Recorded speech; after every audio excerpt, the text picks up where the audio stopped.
Boom. Stream has been started. Stream has been started. Should be good to go there and there. And boom. We are good to go. Oh, okay. Well, hello everyone. Just wanted to do a fun, I don't know, stream, just kind of do a bit of a Q&A, hang out, chat with you all. Obviously there are tools set up and none of them are on right now except for the music box and the cat ball that's going off in front of the dinosaur from the Glatzel case, which is slightly out of frame. But I'll set up the REM pod and the Panasonic and the Spirit box, and I have a brand new tool, this bad boy right here, we'll be able to use tonight. So just kind of wanted to do something a little bit more, I don't know, interesting. Just kind of chat for a little bit. A lot of the streams that we've done here have been investigations, in which we will have an investigation stream here, maybe 2 at the end of this month. It's funny that that's off camera, but currently that's next to the dinosaur facing the front door in Ed's office. But yeah, so if you guys have any questions or anything you guys want to know about the house or what's happening, or overnight stay questions or the future museum, items, I still want to abstain from answering questions about the items factually because I don't have 100% like confidence. I know every little detail perfectly, and I'm still learning everything as quickly as I can. I'm still trying to take it all in as quickly as I can. And I just don't want to speak anything that may be incorrect just because I haven't like properly, concretely 100% learned it. It's so funny, that's just going off. So yeah, I just wanted to make this like a little Q&A kind of session, hang out. I have obviously my phone here to read chat. I will keep it far enough away from all of the devices so that way nothing goes off. Music box is just going absolutely nuts. And then turn this on. That's on. That's on. That's on. That's on as well. The music box is just going absolutely insane right now. But I will pop open chat just to be able to read everything and just kind of hang out for a little bit.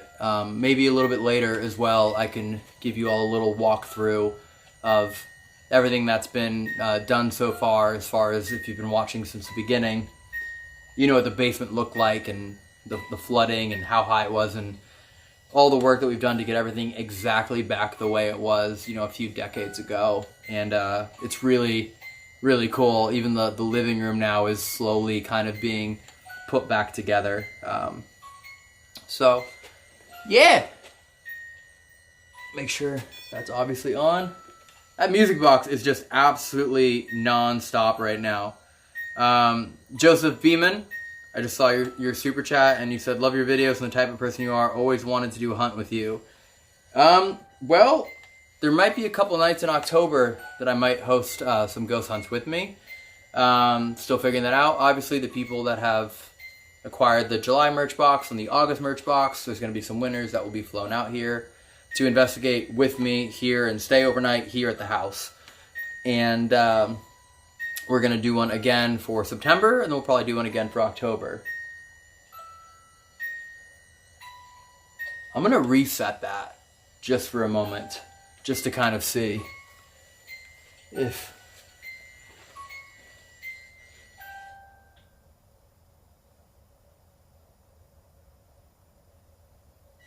Okay, it's back on.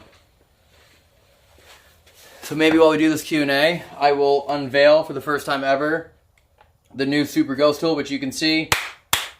The clapping is me, but it is sound activated. And this is basically a giant portal.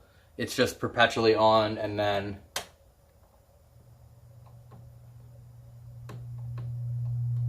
So it's got a little bit of a kickback.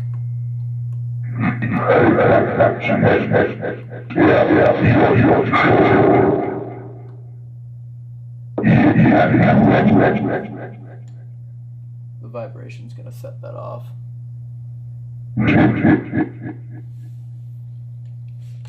All right. But Joseph, thank you for the super chat. I have to turn that down a little bit. But this device will actually be living here for anyone who wants to come here and investigate. And I will work on eliminating that humming noise that's happening there.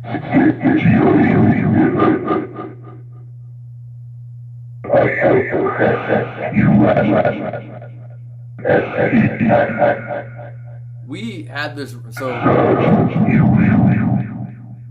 Matt and I were investigating here with Josh a few days ago, and this was set up and only said one thing in maybe 5 minutes.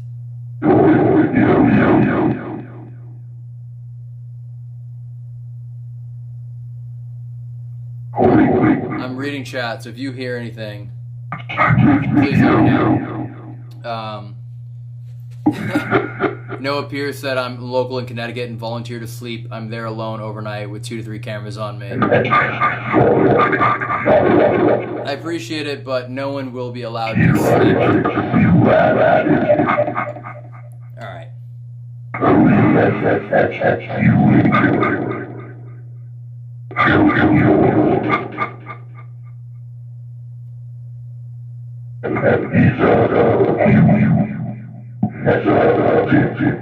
Thing is absolutely non-stop.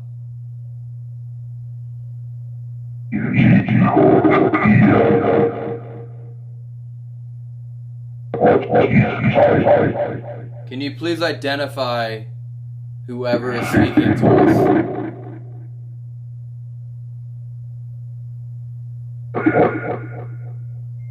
What item or entity is this?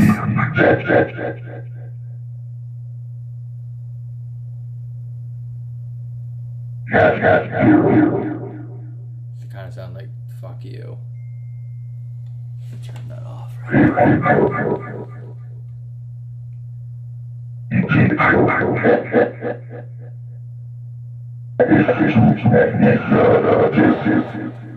What in the heck? We go back to reading the chat as well. Sorry. If you haven't noticed, we're on a tripod, so I'm streaming solo right now, trying to do all this all at once.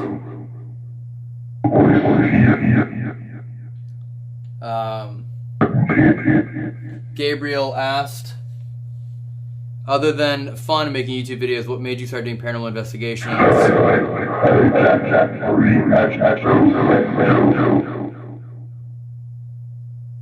Are you also investigating today after the Q&A?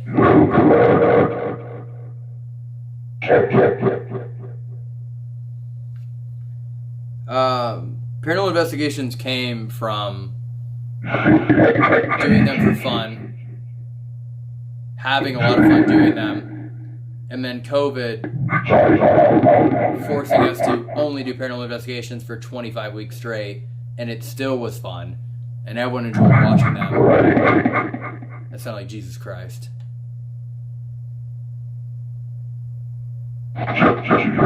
Non-stop right now.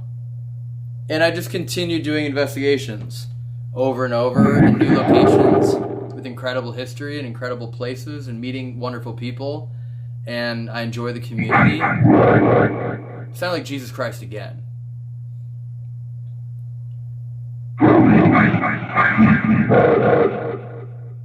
Go to sleep, sleepyhead? Am I just making shit up? I'm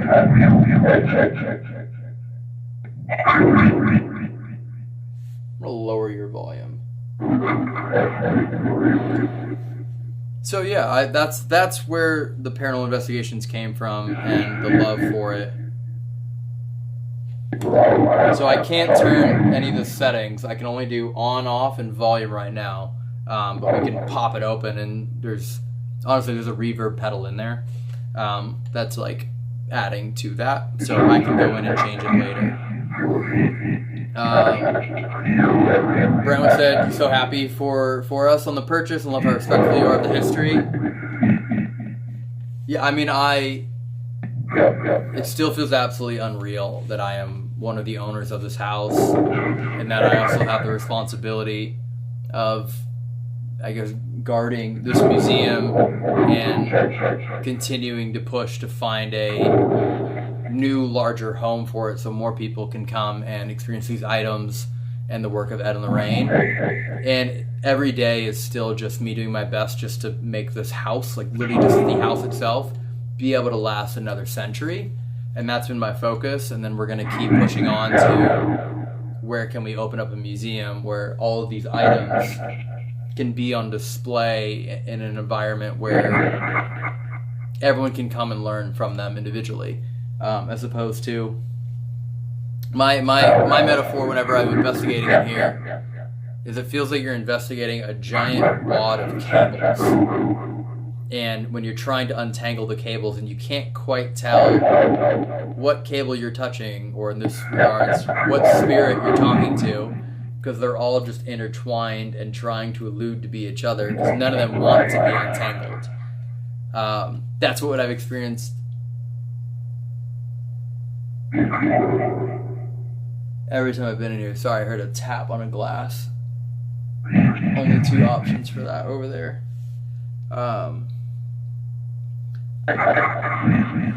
And then, have you ever to work any more with Buddy and find out what else he can do? Shirley Shingleton. No, I haven't. This process started soon after filming at Black Swan Inn, and 99% of my energy has gone to this, and then like 1% to TFIL. So no, we haven't done anything more. Although he is here. He's in my checked bag. I actually brought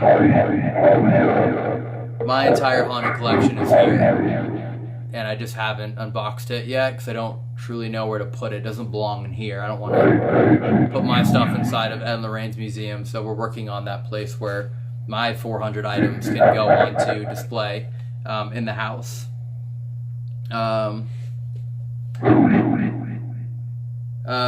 McKenna said, are you guys still in contact with Annabelle's old owner so you guys know how to keep her and contain her in the case?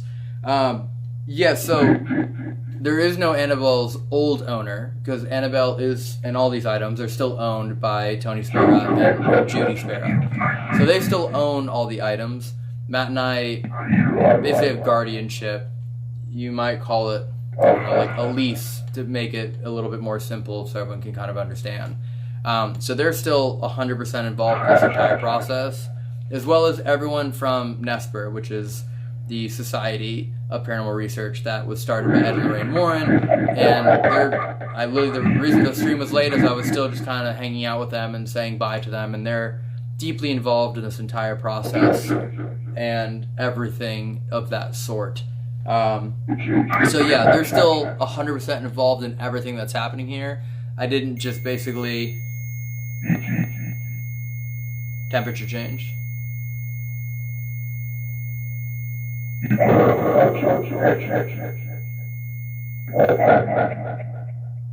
Five-degree temperature change. That's what I have it set to. So yeah, everyone is still involved in this. It wasn't like we just took all the items and kind of dipped out. Have you ever, Brian asked, have you ever thought about using different religions, such as music or chants, to try to get evidence? The Hanuman Chalisa is something we listen to every morning. Thoughts on how that might do something? Yeah, absolutely. As we keep having more... if you guys want me to turn this off, let me know. Or if you want me to turn me off, let me know.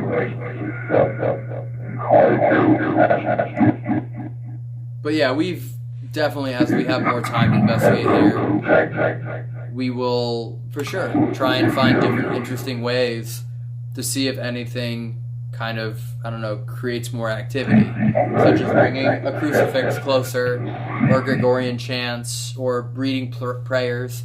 Anything that's done respectfully and with the intent of trying to document more paranormal evidence is something that we want to see continue to happen. Because if every single time we bring a crucifix near any of these items, more activity starts to happen. Well, then it's only further validating the belief, right, and the factual basis that these items contain something that is, let's say, anti-religion, anti-Christ, something evil, something demonic. Just literally saw it just go right now. So absolutely, things of that nature I am personally welcoming of, and before we let people come here to investigate, we're currently building something out to allow you to be protected spiritually before you enter, and also protect yourself or cleanse yourself again when you exit.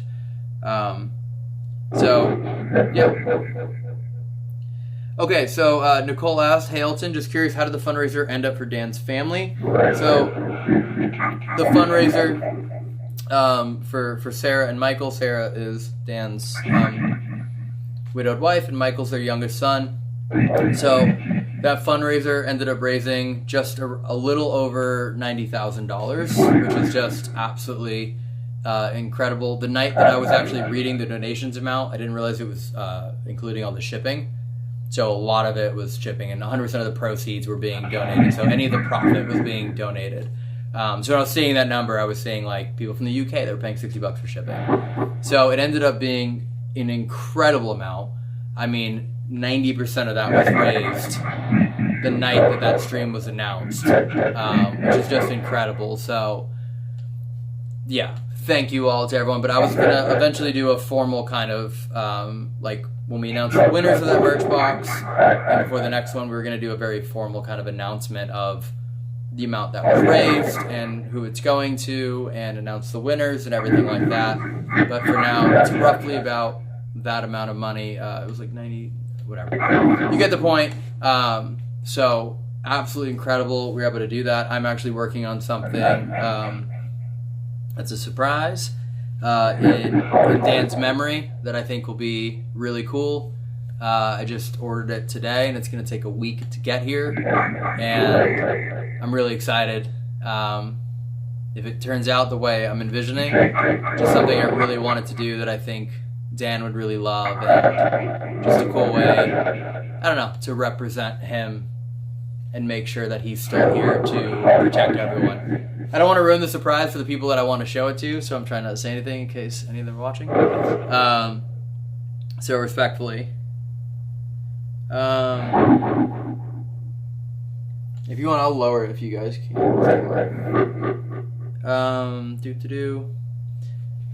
Joseph had a question saying, I asked, it's so funny because it's not the phone when the temperature change was happening. Joseph said, I asked you this question the first time you went live in the War Museum, and you said you weren't going to do it, but how much money to shave your face? I will never shave my face. So the answer is still the same. But although, thank you for super chatting. By the way, I'm just reading the super chats as quickly as I can, and then I'll obviously read the other ones. I just want to say hello out here in Alaska. Hope you and the crew find haunted out here. I would love to go to Alaska and film. That would be absolutely fantastic. Can you please tell us what's in the red door in the yard? The red door in the yard is the door to get into the museum. Unless, yeah, that's it. That's the only red door out there, is the door to get into the museum. Josh, we're not opening the Annabelle case, Josh. That's funny. Yeah, if anyone has any questions, I'm just kind of reading them here. Kind of just hanging out here. This is on.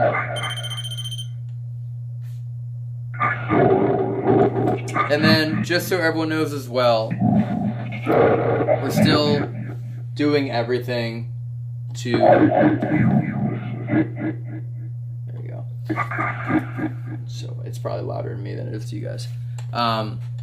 We're still doing everything possible right now to get the house 100% ready for overnight stays.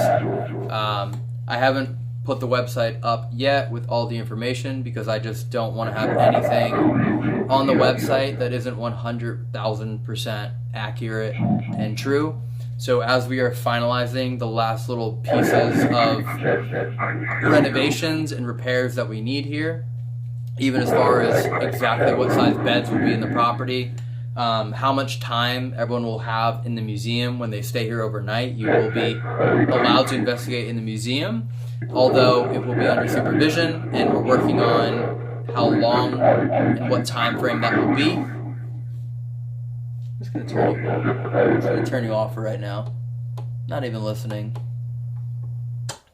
I'll just turn it off right now. We can listen to the museum. Music box stopped too. So, yeah, September 5th will be the day that the overnight rentals will be available for you to stay in the house, which is a much larger house than I think people realize. It's an entire first floor with the living room and the kitchen. There's 2 bedrooms there, Lorraine and Ed and Lorraine's room. The den is there. Then there's the apartment upstairs, which we have something planned for, although we haven't started working on that yet. And then the basement, which is the Halloween room, as they called it, where they used to do lectures and review paranormal evidence. And I think is where I'll be placing my 400 haunted items down in there. And then we have Lorraine's office and a new kind of room that we've had to renovate due to the water damage that will be ready.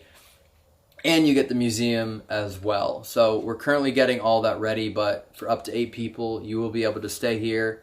I believe the first night available will be November 1st. And so bookings will start September 5th. And as of right now, we're only releasing 100 nights. That's it, because our ultimate plan is to find a permanent home for all of these items to be able to live where people can come and see them for day tours and night tours and not just a private residence. So as of right now, we're just doing 100 nights, and then it's very possible that after the 100 nights, we might have that new home for these items. And then we will still allow people to stay here at the house. But obviously, a big bulk of the reason is to have these items and to have someone here to guide you through it. So that's why we're just doing the 100 nights. And then if we go, okay, the new museum will not be open, let's say until May, we'll add more nights. And then if we go, okay, we still haven't got the museum open, we'll add more nights. But the thing I'm actively working on every day is finding that new permanent home to really have that like long-term place for the Ed and Lorraine legacy to continue on and create a really great hub for all of these items to be on display and to be learned from. So yeah, September 5th, mark your calendars. That will be, I don't know what time yet, but the website hauntedwarrenhouse.com will be the website. I do imagine that all the nights will probably be booked up very quickly. And we might be allowing Patreon people to get like an hour head start before everyone else. Just because the people who have been on Patreon have supported this channel for years and years. And also most people on our Patreon are extreme paranormal enthusiasts. So as a bit of an extra thank you, we thought it'd be nice to let those people have like the first hour to kind of grab what nights they want, and then we'll continue from there. But, yeah, that's the whole kit and caboodle right now. I'm just looking at the chat to see the questions. Love you guys so much. What has been your craziest Estes experience? My favorite one for Estes Method experience, my favorite one was we did Hill House recently. We did 2 nights at Hill House, but the first part, the very first episode from the Hill House, it just came out maybe 2 months ago, was, I think it was a 90-minute Estes Method session. Jerry was the one listening. Ginger and I were upstairs in the Hill House in, not Toby's room. Oh my god, I am going to forget his name. Oh, I cannot remember his name. It's not Toby, it's the boys' room that's upstairs. Anyways, it was basically a 90-minute Estes Method session. Some of it was making sense, a lot of it was making sense, none of it was making sense. But it all ended up leading us on this story where we started reading Cat in the Hat and Dr. Seuss books, and there was this ball on the table, and I was trying to get the ball to get pushed, and it just wasn't going, and nothing was happening. And just right at the perfect moment, all of a sudden the ball just kind of gets pushed and rolls on its own. And to me, having that ball roll on its own after this 90-minute, almost was like earning the trust of the spirit to make it seem like, hey, we're really here to listen to you and hang out. To me, that was one of the coolest ones. we definitely had a few where it's like for 20 minutes straight it all makes sense, and we've had a few where it makes sense for 10 minutes and doesn't. But that one was just like such a cool story that I really enjoyed having. So, and the other fun part is whenever you're watching the YouTube videos, you're seeing like the edited version of our S's methods. So what I mean by that is, if the S's method session is 15 minutes on the YouTube video, it was probably 45 minutes. So you're just seeing like, you're not seeing any of the moments where nothing made sense or like random things are being yelled and it's just like nothing's happening. So that's the beauty of like the YouTube editing, is that you're just kind of seeing things as they make sense. And especially with editing too, sometimes we remove the things where maybe we spend 10 minutes going down a rabbit hole and then it goes nowhere. And we're like, okay, well that didn't lead to anything. So as far as the storytelling side of YouTube, or maybe keeping things in that make sense for later in the video as opposed to things that just really didn't go anywhere might confuse you. So that's part of it too as well. But I do love the S's method. It's like by far my favorite thing, because there's one person who's the tool, and that basically your buddy, your friend, is just another ghost tool, while you can also set up your REM pod and, you know, your cat balls and everything else while you're doing it. So to me, that's one of my favorite things to do. And a huge thing that I'm making sure is in the this house is having like basically a designated S's method chair in each major section in the house. So there's a specific room that's kind of noise isolated or separated from everything else, and like a chair like this where the headphones are just already here and there's already blindfolds right there, and you can kind of just go like, okay, we're all going to sit at the table, and you go to the S's chair. So just kind of setting up things like that, where when people come here to investigate, they kind of have like, I don't know, stations, like things like this that are already set up for you, and you don't have to spend as much time like fiddling around with tools, and you know, because you have one night here, and I just want to make sure that you maximize your time investigating instead of potentially being like, should we try this, should we try this? And you know, we're keeping tabs on all the evidence that people are getting, and if this chair in that corner tends to be like the proven way to do it, we want you to know that, and that way you have the best opportunity to get evidence and have a wonderful night that hopefully will give you nightmares for the rest of eternity. Someone I just saw, how long are you planning on owning or being guardians of the museum for? So as of now, it's a 5-year minimum. All of that is being said because we figured it's going to take us about 5 years to get all this kind of up and going in the house, work on opening a permanent museum location, and then we'll have 3 to 4 years to see how it goes. And is it succeeding? Are we happy with it? Are we kind of creating what we want to create? And if we'd like, we have the opportunity to continue that. Like, I don't want to give away like specifics, but basically, if this is going well and everyone's enjoying it, it's a positive experience, and everyone's happy with the way Ed and Lorraine's legacy is being represented and how the museum gets developed, there's no reason for this to end. And we have the opportunity to keep it going for quite literally as long as may be possible. Is my best way of phrasing that. So 5 years is the minimum guarantee, but if you know me, I set really ambitious goals, such as a 10-year series on my TFI YouTube channel, traveling to every country in the world in alphabetical order. And Matt has given kind of the blessing and the green light for me to push as hard as I possibly can as well. So yeah, it's funny, I don't have a camera guy with me, and I just realized I never actually hit record on my camera, so the only version of this is this vertical version. So, are you guys going to do a ghost hunt with Sam and Colby? Maybe. When I did Farrar, and Matt joined me at Farrar, and Sam and Colby did like a FaceTime kind of, you know, I guess cameo we can call it. So they're involved in that video virtually. If the stars align and there's an opportunity, like, of course, I would love to. Like, I started with them, so it'd be really cool if the stars ever align. But collabs are always, I don't know why, for me, collabs are always like kind of hard to coordinate, just with all the crazy schedules and everything. When are you going to do a full crew hunt in the house and museum?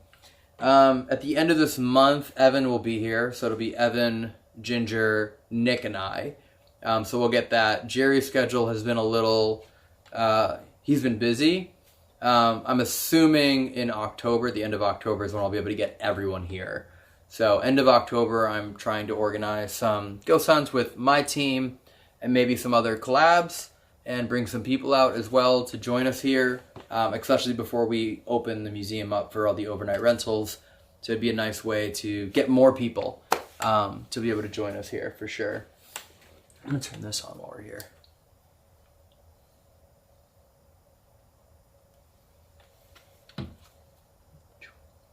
First word is always okay. Bath. Far. Total. 40. Got. The very first word was witch bath. Debbie. Maximum. 1. Doctor. 13. Bishop. Wagon. Why? Odd. Stream. We're on a stream. 80. Eerie. Pinky. Sentence. Garden.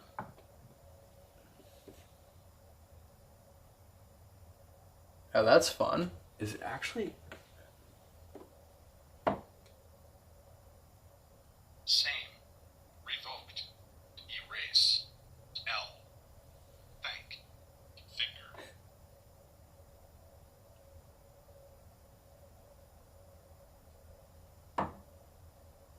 Five. Suit. Okay. Leave that over there for now. Older. Suit pulled older. Go back to the chat for everyone.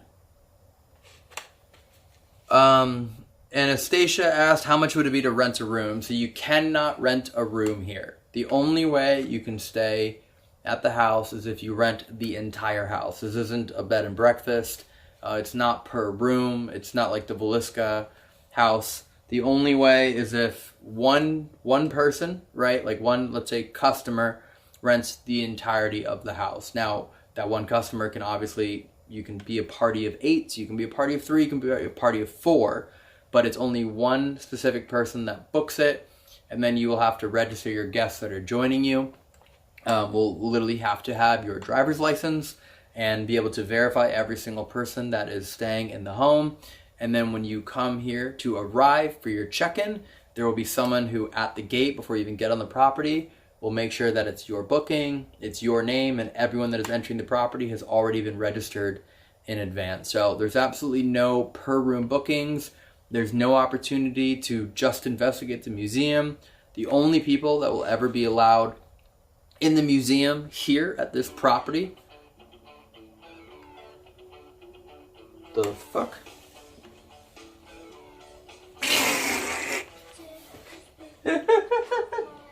That's so funny. I might have found.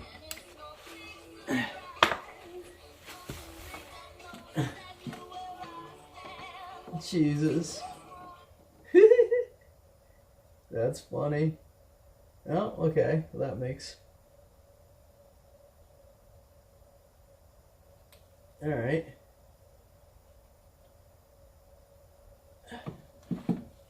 Okay. We are, the big speaker is connected to the necrometer, which is so funny that is still playing old music. Anyways, I'm just a girl. Yeah, so to go back to the question, so for those that are looking to rent the entire house, I still do not know what the confirmed amount is going to be per night because we have just now started figuring out what kind of staff we need, right? We have to have a host here to check you in. Also because we are allowing you to sleep here overnight, we're providing, towels, we have to change bed sheets. So there's like cleaning crews and there's all these things like that typical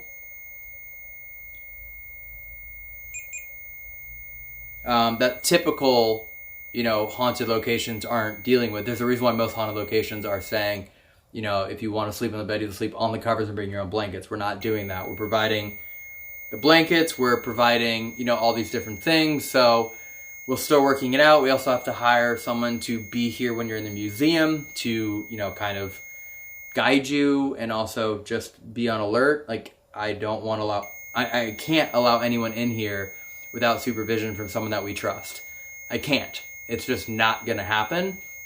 So we're still working through what it's actually going to cost us to allow people to be able to stay here. So we're working on it, but I haven't confirmed it yet. Massive temperature changes. So yeah, to answer that question, that's kind of where we are on that one.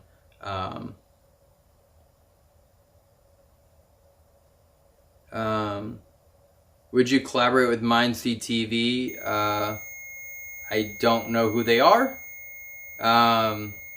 So I try to typically only film with my friends. Like, it's very rare that I can line up collabs, and I prefer to do them with the people that I've known for a few years, because then it's not only work and a collab, but you're also hanging out with your buddies.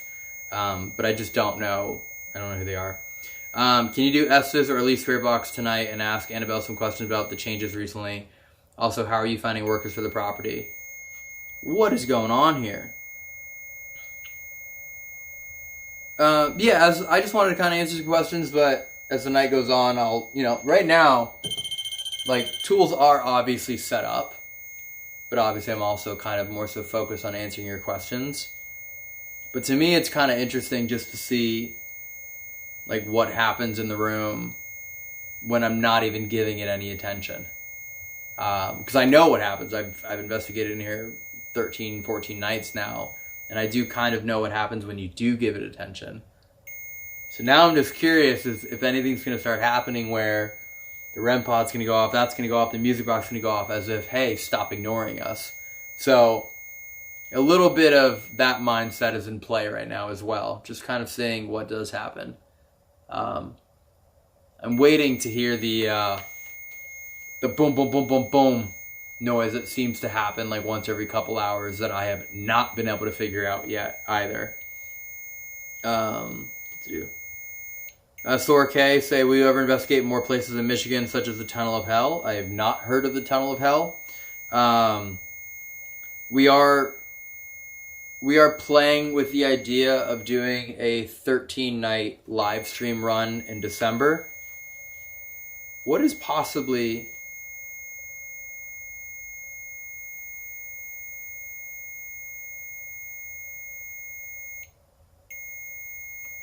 Okay, I'm going to do something to make this even harder.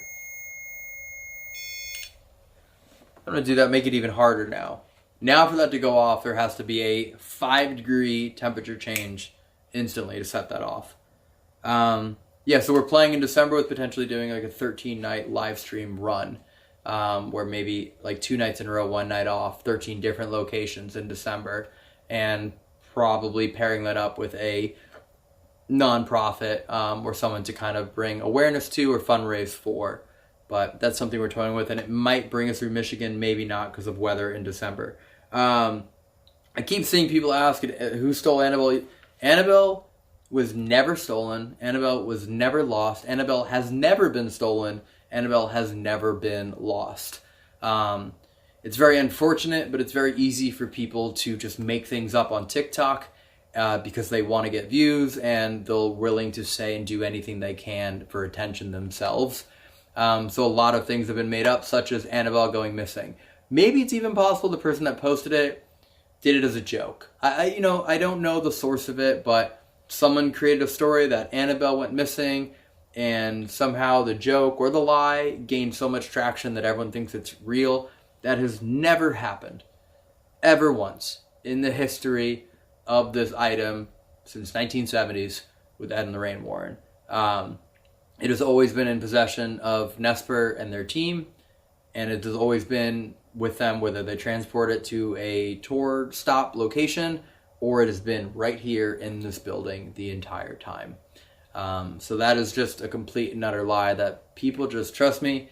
When Matt and I announced purchasing the home and the museum, we have been fighting and fighting and fighting just endless amounts of people making things up And then when I go and call them out and I go, hey, not one thing you just said, they message me and they go, oh, I'm such a big fan of you. Like, I love you so much. Like, I wish nothing but the best for you. Yet all of their videos are just talking shit and talking shit and talking shit.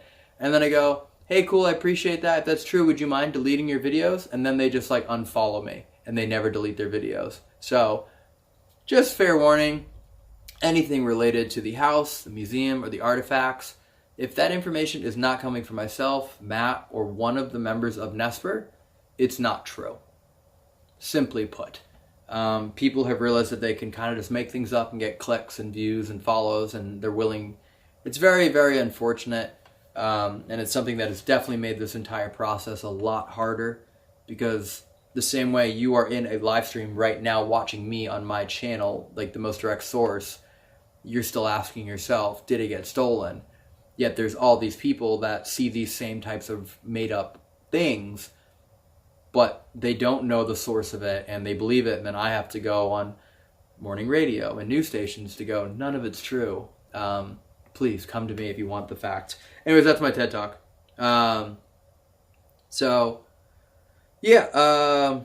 Would you consider coming to Gettysburg, Pennsylvania? I've been there once before. We did 3 videos there that are on the channel.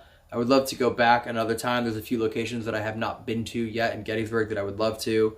That is actually, if I do that 13-night kind of run that I was talking about, Gettysburg would absolutely be one of the stops that we would do, and probably do 2 nights in Gettysburg.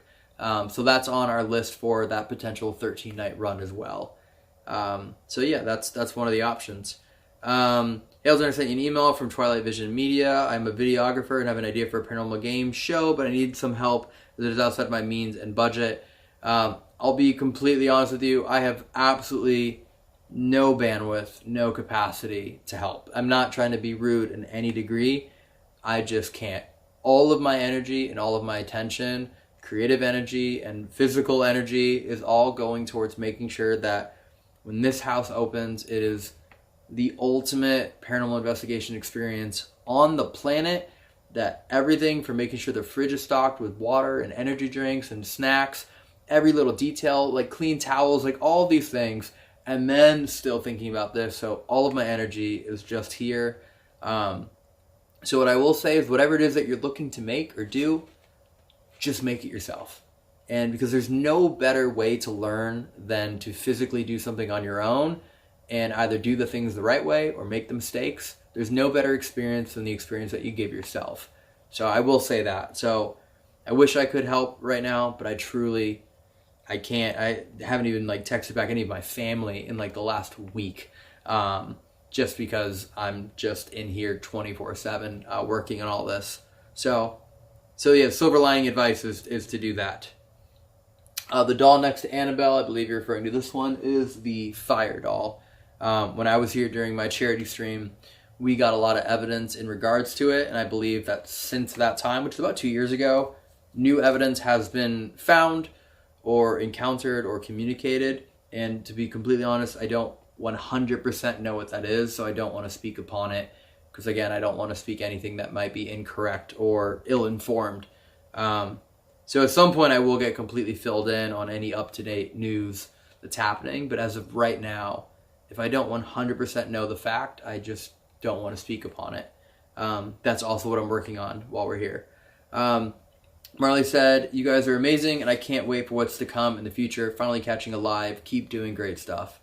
Yeah, thanks. I'm really, really excited for what we're working on. I kind of wanted to just take this moment tonight just to hang out here for a minute and just be able to answer some questions and just do this. It still feels unreal that I can kind of just come in here when I want and just sit in this room with these items and the legacy and the memories that are in here. It's a very strange feeling, and every time I come in here I look around and I go, wow, I got 743 more stories I have to learn about these items, and then learn one more and go 742 to go, and I gotta learn them all.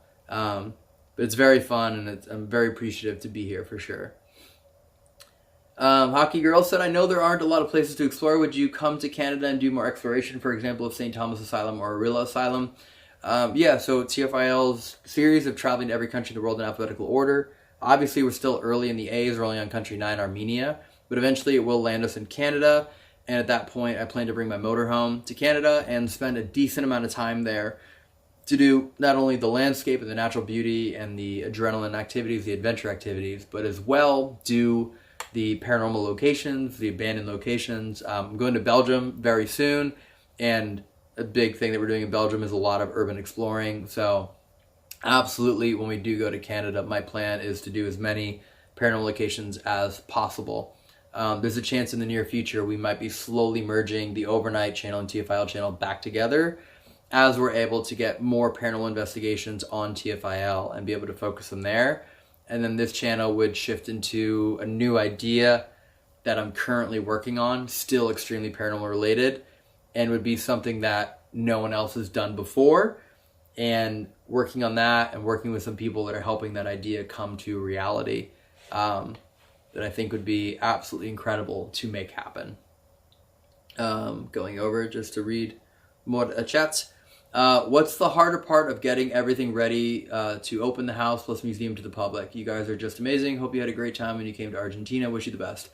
The hardest part of getting everything ready is, being completely honest, are the things that most people don't realize are incredibly difficult. For example, I've never had to deal with the city codes and state codes before, and know what grade things need to be at, and what distance a fence needs to be from a rock, and what percentage of a driveway has to be exposed to public access way, and what type of material can be used for parking, and what depth can you grind out a tree stump, or what type, that's been the hardest part. And that's just the house.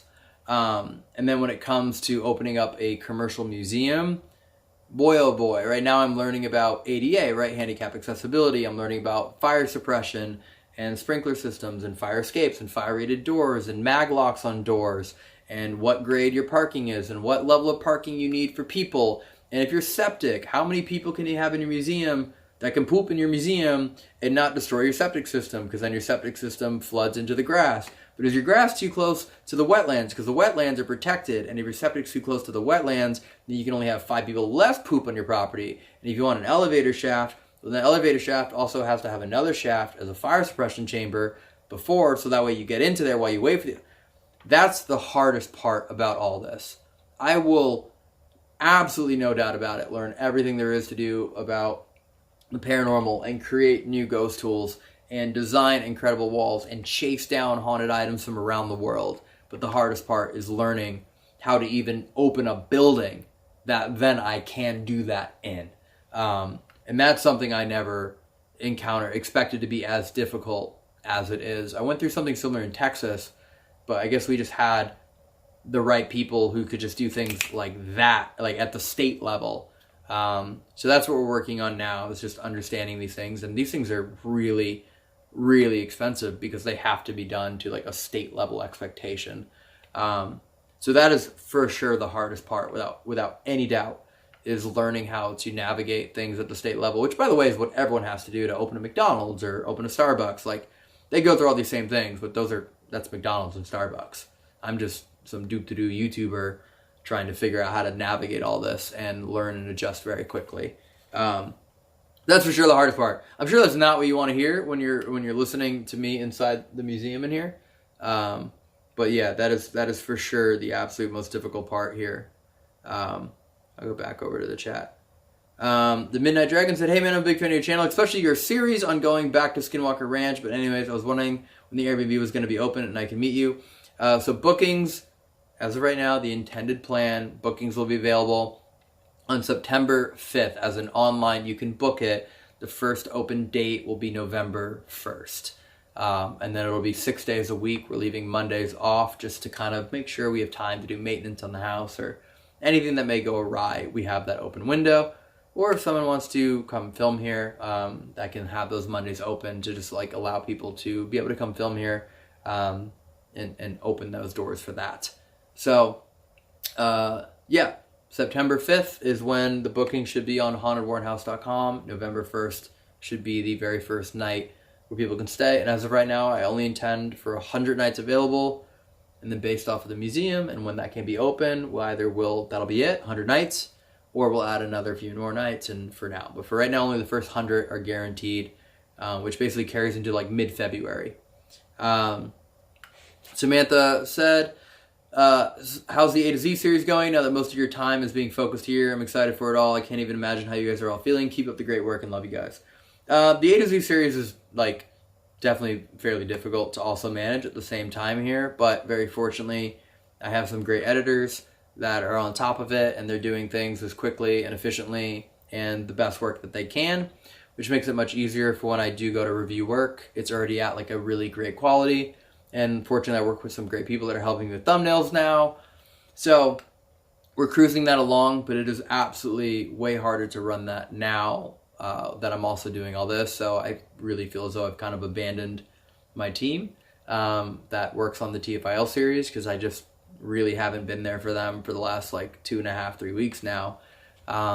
So we're still going through. I'm just very happy to post those videos. I never expected them to do very well viewership wise, but I enjoy making them. I get to travel with my wife and some of my best friends and make educational content, and it's really cool when some of the videos do really well. And it's like, it's fine when videos are just like, I don't know, 30,000 people saw them. But I love that channel. That's like my passion project. That's my baby. And it'd be cool in 10 years from now to be like, I traveled to every country in the world and I did it in alphabetical order, while also opening the world's, most haunted museum all at the same time would be really cool. But yeah, I love that channel, and that's my baby. Have you had any experiences off camera that you believe may have been caused in relation to an investigation you've done, like perhaps something you took home? Interesting. I haven't really had anything happen at like my home, like I live in California after, but something that's been happening in this house is when we were investigating here with Matt and Josh just a few nights ago. I know this house inside and out now, right? All the electrical and plumbing and all that work. I know this house inside and out. I know where everything is, and I will tell you precisely what piece of furniture is above me, below me. And we're in the Halloween room, which is the basement of the main house. This museum is connected through a passageway to the basement. And all of a sudden, my body camera turns off. This is the camera that should be on. All the other cameras are on. Something annihilates the battery. And I'm like, okay, brand new camera. Should not have happened. I go over there, I grab the camera, and as loud as you can possibly imagine, I hear exactly this, which I had something really hard, but this is the loudest wood banging noise of just like 5 hits, just that loud, and it did it twice. It goes, and I go, what the, and then again. I know where I am in the house. The only possible way is if that came from like the front door of the house, but I have a security system here, and I would know if anyone's at the front door. No one's at the front door. And that happened while we were investigating. And it was, to me, the craziest sound I've ever heard during an investigation. I've heard taps, I've heard knocks before, but 5 huge hits right above my head. It's a low ceiling. And it was just so loud. It was on camera, and I literally went and looked at Matt, and I went, man, that's by far the coolest, like, audible poltergeist type of evidence I have ever captured. And I hate that people aren't going to believe us because it's our house. And, like, that thought ran through my head. So over the next few nights, I've just been setting up body cameras while I'm just kind of working on the house and fixing things. And I've heard it again and again and again. And this is when I'm not investigating. This is in broad daylight. I can literally look at where the sound is coming from. I can visually see that there's no one outside, there's no one below, there's no one above. And every once in a while, I just keep hearing these 5 just noises. And now, even today, I heard it in a new spot. So it sounds like it's on the outside of the house, in the main part of the house. So to me, that's very interesting, because you want to talk about following me home. It's not in the living room. It still sounds like there's something trying to pound its way into this house. As I've been staying here, I've been hearing it more and more and more. Something else happened before that in that video, but I don't want to spoil it for you. That's just absolutely insane that it happened at the passageway. So that's a really interesting one to me because I don't know what's doing it. And I'm hearing it during the broad, like daylight hours when I'm not even trying to, and I'm literally just setting up body cameras now just to capture it. And I've caught it once in the right room. So that to me is very, very fascinating. So yeah, keep reading. Zoe said, Elton, I don't know if you remember me, but it's Emily from the first Haunted Homies episode. Still watch every single video of yours, and this is so wild. I'm so excited for y'all and can't wait to see where y'all take this. Like the very, very first Haunted Homies episode, the one in the Whaley House in San Diego. I think that was the very first one. Yeah, Matt was on that one. Not being rude at all. I don't remember.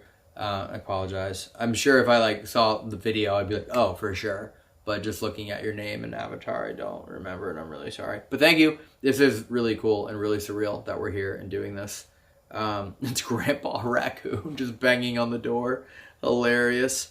Tyler said, I love watching your guys' videos. I watch every video you post, even though I unfortunately don't send any money or get your merch. I would still love to go something with you. I'm down. I'm in on Long Island. I appreciate you just watching the videos.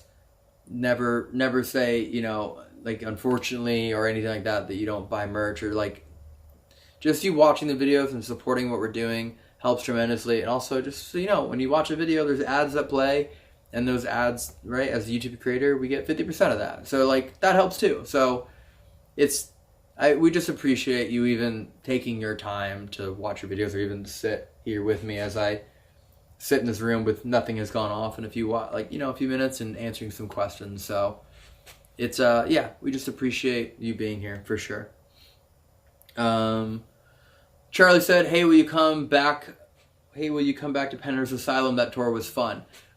We might come back to Penhurst during that 13 night road trip live stream series I'm considering doing in December. We'd go through, Gettysburg and Penhurst, and we'd slowly make our way up to this area. So there's a very high likelihood I will go back to Penhurst for that. I have talked to Matt, the Penhurst owner, about doing something over there at Paracon there next year, but nothing is solidified yet. So I do love that place dearly. I have joked that if it ever goes up for sale, we would love to buy it. So I do love that place. It's like near and dear to my heart. Also, if you've never been to Penhurst, please go. And on their haunted house attraction, like not the paranormal, the actual haunted house attraction, when I was there a few years ago, it was one of the coolest things.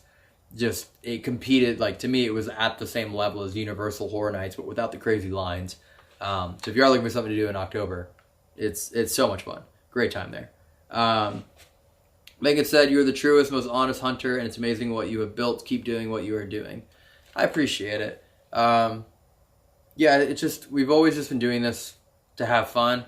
And I think the one nice thing, and I feel like most people probably don't ever realize this, is that there's kind of like the overnight on camera side of me and my team, and then there's the off camera stuff, right? It's like the stuff where we show up to a location and we say hi and like, how are you? And thank you for having us, and just kind of normal decency things.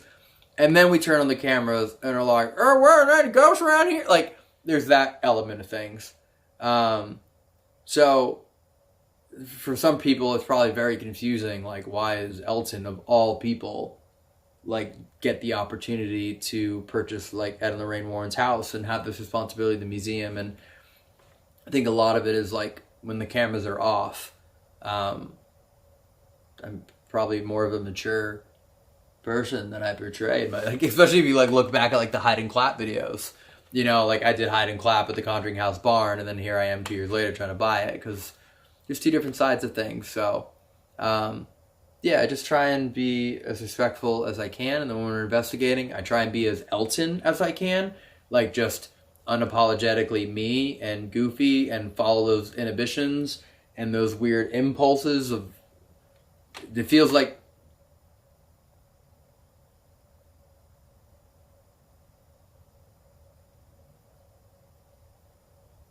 Sorry, there's just a knock on the door. And everyone knows not to...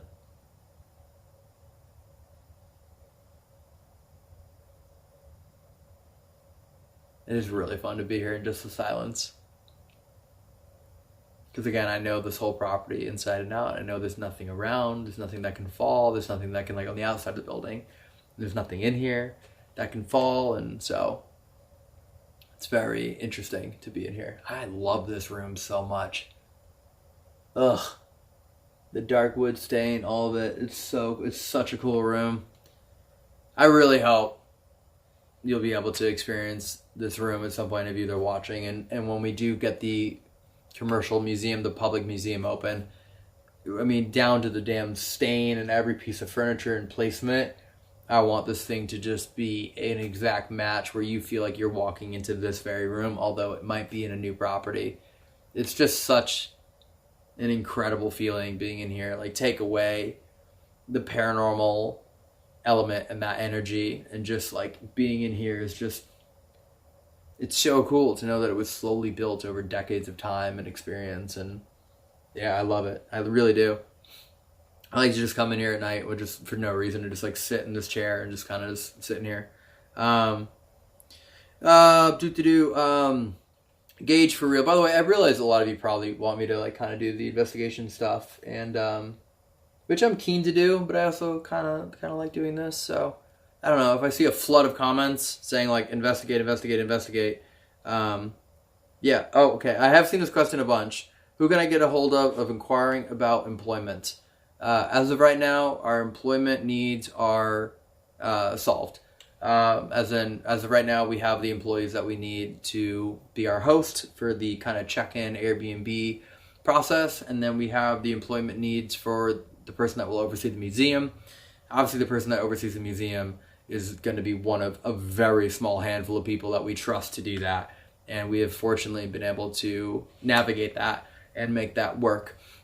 And as far as the Airbnb scenario and who's working here, I don't want to say who it is, but we're very happy with who we have now to be responsible for that process, and just feel really confident. So as of right now, there is no employment opportunity at the house. Now, when the future museum opens up, that will obviously need tour guides and front desk people. And when that opportunity comes, we will obviously post about how the employment kind of process will work there, and for those that want to apply. I really don't even know where that will be yet. We're still working on it actively, but nothing is, ink signed, dotted, and good to go, whatever the expression is. I don't know. So we're still working on that. Can you please tell us the one beside Annabelle? Yeah, so here's what I'll tell you about that. I'll tell you about what happened with us. And what happened with us was basically, we were investigating this doll, and we were softly told that the doll was believed to have been found in a house that burned down, and it was one of the few items that survived. And when we were investigating, we started getting all these names and answers and dates and different things of that nature, where it kind of led us down the Google rabbit hole to see if any of the names and dates and things that we were getting matched up with anything, right, factual. And we ended up coming across 2 articles about house fires that had, families in them that had perished. And the original one didn't line up. It was very, very close, but it was also off, and the way it was worded, it just didn't make sense. And then we found another one where the names we were getting, the dates we were getting, the state we were getting, with the methods that we're using during the investigation, I believe it was S's method and some other devices, were lining up perfectly with this one article. I never did go deep down the rabbit hole to confirm, is this the doll that was in that house fire, and this doll survived that house fire? And our thought process during that investigation 2 years ago was, if this doll was in that house fire and was the only sole survivor of it, for whatever reason being, that the spirits of the family members, the children that passed away, might have been entrapped into this doll and become malevolent, right? That is a horrific way to die. And that was where our investigation kind of concluded on this doll, because everything we were getting was lending us to believe that was the case. I do believe there were future developments that were found later that I just genuinely have not been informed upon. I really don't watch anyone else's paranormal investigation videos, so maybe it was done in someone's videos and I just don't know. So I cannot give you a straight answer on that, other than what my experience was with the doll. My experience with the doll was that it was extremely communicative, extremely malevolent and evil, and angry and was housing the spirits of children who had passed away in a fire, all inside of that doll. That was what I was getting. So I'll probably actually ask all the Nesper guys and see if anything has changed since then, for sure. Keep reading chat. Sorry, I'm just, obviously this is chat right here. Elton, have you ever tried to play the voices of Ed or Lorraine for the ghost? I have not done that yet. I'll be completely honest. I have a million ideas that I would love to utilize as an investigative method in this museum. But we are just so laser focused in right now and just doing everything we can to make sure that this house can last, like I said, the next century, as far as mold removal and plumbing and gutter systems, right? There's so much, and like it's 40 people have probably come and gone to help us and give us quotes and try and figure out and give us advice on how to make this. So I'm hoping, obviously, once this home is all lock solid, I will be here October 22nd to probably Halloween, investigating here every single night. And my plan is to try different ideas such as that. Like, can I get, right, that is the dinosaur to my right, that is from the Glatzel case, The Devil Made Me Do It, Conjuring 3 case. Can I bring in the audio from the Glatzel exorcism? And can I play it in front of that doll? And will anything trigger? And for sure, can I play a video of Lorraine giving a tour of this museum? And will it trigger anything? These are all things that I would love to start trying. So if you have any of those ideas, I'm of course listening to them and open to them. And I love anything that might be, a respectful way to investigate in a unique manner or method. So for sure, I love these types of ideas. Read that. Raphael said, "Hey Elton, can't wait to visit the museum. Any plans for overnight to head to Florida?" Honestly, probably not. Our next big trip is probably going to be in like central, Ohio, Kentucky, Pennsylvania, New York, kind of West Virginia, East Coast area, because it's so easy for us to, do a location and drive 2 hours to a location versus Florida. It's a pretty decent drive for us, and the locations are fairly spread apart. The only reason I would go to Florida would be for Robert the Doll. I think that's something I'd love to do this year and be able to go down to Key West and investigate with Robert the Doll. So that might bring me all the way down to Florida specifically for that. I would really, really love to, as the person now kind of in charge of, Annabelle and how she can be interacted with. For me personally, I would love to see how they just operate and allow people to be around Robert the Doll. And also personally, I would love to be able to investigate that. I have been able to investigate Zach Bagans' museum. It was really, really cool that he allowed us to do that. So I have been in there and been fortunate to investigate with Peggy and some of the other dolls in that building. And then, of course, Annabelle. So Robert the Doll would be kind of cool to say, like, I've investigated with some of the most haunted dolls in the world. And there's one in Japan I'm aware of. There's one in Canada I'm aware of. So these are all things that I'm kind of looking forward to and seeing, like, maybe the doll in Japan wants a new home, or the doll in Canada wants a new home. Or if any of you have haunted items that you'd like to get rid of and have this as their new home, we're working on opening a P.O. box pretty soon here. I should have a call tomorrow and know the P.O. box. I was hoping I could announce that tonight, but I can't announce the P.O. box yet because I don't actually know what number it will be. Cassidy said, "So happy that you guys are doing this first paranormal video I ever watched was the original Akigahara. Been a diehard fan since then. I'm in Ontario. My city has a lot of history that you might be interested in." It's crazy. So I think that video was 2018, 2017 maybe. So yeah, it means you've been watching for 7 or 8 years by now, which is absolutely wild. And then as far as Ontario goes, I'm assuming Ontario, you mean Canada, but you're saying city, so maybe. But it's Canada. We'll be there hopefully next summer. Next June is our plan to be in Canada. If you're Ontario, like California, I'm there all the time because I live not that far away.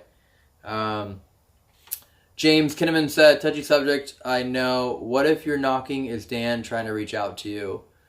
I'll be honest, I don't think that's, if it is Dan, I do not think that's how he would do it. In my opinion, what it really sounds like to me is it sounds like there is a spirit or an entity or some type of force that is trying to get into the house. It truly sounds like the banging is on the front door to the home. And no one has opened the door after the knocking has happened because we have cameras and we can see, right? We have windows that we can see through. There's no reason to open a door when we know there's nothing there. So it really does start to feel like the knocking is trying to get to like knock, knock, knock. And then for me to open the door and go, what is that? And I let something in. That's what it feels like to me. That's what like my instincts keep saying as it keeps happening. And I will be very intrigued to see if it happens at different doors. Because it has not come from inside the house yet. It sounds like it's just on the outside of the walls. And it's always by a door. And there's only a few. There's only a few doors into this place. And it's always been by a door. So that's my thought on it, without any doubt. And then Jordan said, would you ever do a meet and greet in Boise, Idaho? Look, I love answering questions, honestly, and I just don't foresee that happening anytime soon. I think if I'm ever going to do a meet and greet, it would probably be at the opening of this, future museum, or maybe I end up at a Paracon event, something like that. But I have no plans to be in Boise, although we have filmed in Idaho a few years ago. But as of right now, I don't have any plans to be out there. I just like to be truthful. I'm sure the probably better answer is like, oh yeah, I would love to see you in Boise. But to me, it's just like, I don't see it happening in the next like year or two. And I just like to be honest. I'm sorry. And then Ruby said you should come to Western Canada, Alberta, BC. In Alberta, there's a hotel in Banff. Ooh, and it's haunted. I want to go to Banff just for the beauty and the action sports. But now there's a haunted hotel in Banff. Pretty stoked. And it has several deaths in it. Not only that, but it's beautiful. Yeah, so we're, like I said, TFL is doing every country in the world in alphabetical order. We've already filmed all the A's, and we're in, a little bit into the B's right now. But the plan is to get to Canada next summer. So absolutely, I'm going to go through Banff and Vancouver. The entirety of Canada is the plan to take the motorhome up there for 4 to 5 weeks and see as much as we can. Adrenaline, action, adventure, tourism, as well as, haunted, abandoned, exploration, things of that nature. So, absolutely. I've only heard nothing but wonderful things about Banff, and I didn't know there was a haunted hotel there, so hell yeah. Jimmy has said, speaking about, also, I'll check. If you guys want me to turn this back on, or any of the other tools on, like, obviously there's a spirit box here, the Panasonic's here, the REM pod's been on, the music box stopped a while ago. I could even turn the bell on, and then I could turn the big, let's call it the portal box on as well. So if you want it on, I'll look at chat right now, and I'll turn on, and then I can kind of still do all this while that's on. I'll let you all register your answers, and I'll just read this. Jimmy has said, speaking about Florida where I live, St. Augustine is the most haunted city in the United States. My main question is, why can I find any articles of that young man who died in a motorcycle accident after mocking Annabelle? Maybe I'm gonna be very polite. Maybe you aren't searching the right way. They exist. So yeah, I don't know. A lot of people say things. There's times where I ask my wife to help me find my phone. Just because I can't find it doesn't mean my phone doesn't exist. So that's how I look at that. A lot of people are like, why can't I find this? I'm like, well, did you look in the right places? Or did you just type in article, motorcycle? You get what I'm saying? I'm not trying to be rude, but I do get a lot of those of like, I can't find it, so it's not real. And I'm like, that's not how this works. Some guys can't find a clitoris. Still exists. I don't know, look harder. Do it the right way. You know what I mean? So I do see a lot of that, and and then also St. Augustine. I don't know who said it's the most haunted city in the United States. I think Gettysburg would definitely take the ranks there. And then I think like Virginia City would probably take the ranks there. And if you want to talk about cities themselves, I mean, you do have like Fairfield Hills, and you do have like massive complexes such as Penhurst that have seen significantly more tragedy. and significantly more hauntings and significantly more haunted locations. So it's an interesting title. I don't really know how anyone can say. Like I say, like in this place, I consider this to be the most haunted room in the world because of the amount of haunted items per square foot. But that's my opinion. So, anyways, that's my TED Talk. Okay, let's see what everyone said. I'm trying to see if anyone wants me to turn tools on or anything like that. Sorry, I'm scrolling back up. Bell. Sure, bell on. I see bell a lot. Bell on. Bell is on. Turn them all on. What's in the garage? Bell. Let's do this method. And let us ask the questions. I do not. I'd have to put chat on like speaker mode, but I don't have that set up, so that way this room can hear the questions. Portal box, please, as well. Sure. Okay, so this should just be power button.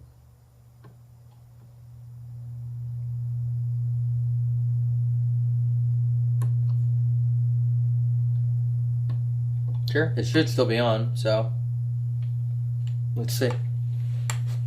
I've seen people still ask about working here. As of right now, we're not looking for anyone to work at the house. I was going to be extremely particular about who works here. So we have found the right people that I wholeheartedly trust are the right people for the job. And so as of right now, we're not looking for anyone to work here. I also wanted to hire extremely locally. We are bringing, a decent amount of attention to Monroe, and I felt as though the absolute best thing would be to make sure that anyone who works here is from Monroe. So that was a huge priority for me. I've been eating at all the local restaurants and meeting people as much as I can, and I've kind of been keeping an eye out for who do I think could be a great person to help us be the host of this property. I'm going to check something and see why this may not be on right now. And figure out what's going on.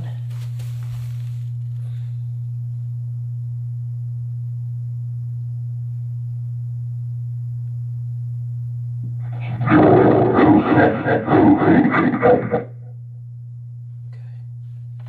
Alright, that's back on.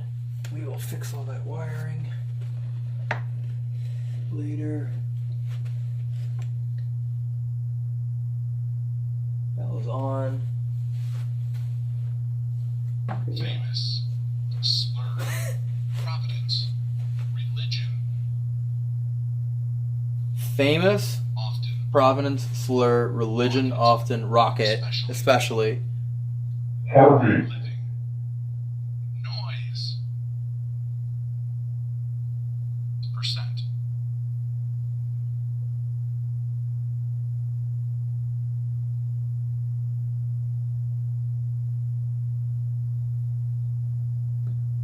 Appetite. Tide. Contrition. Why is it this? Or is it one of the Straight. dolls? Upon. Remove. Beg. Remove, beg.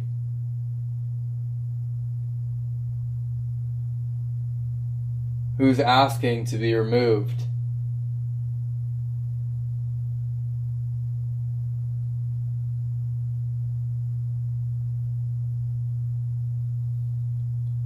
Find it interesting that you'd be begging. Paula. Keep this on the chair then. Police. Police? Okay. Dash. God. God dash God. Aggression. Dash God aggression. I never really thought about that. The gloves are also there protecting the case now too. And those are blessed gloves.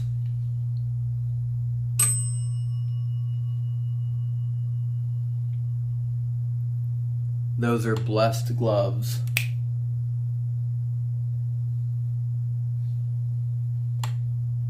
Do you want the blessed artifacts and items to be removed from this room? I'm speaking like I'm speaking to a Panasonic. I'm like so often asking questions to the Panasonic Breaker. troop. Fame. Roadway. Troop Breaker Fame Roadway. Creek. Is that what you're waiting for? To go back on the road?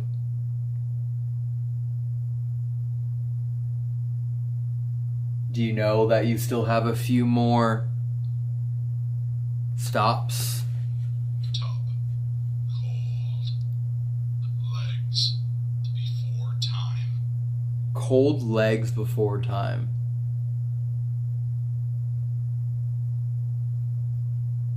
Chills. Month. Can anyone or anything in this room put energy into this box?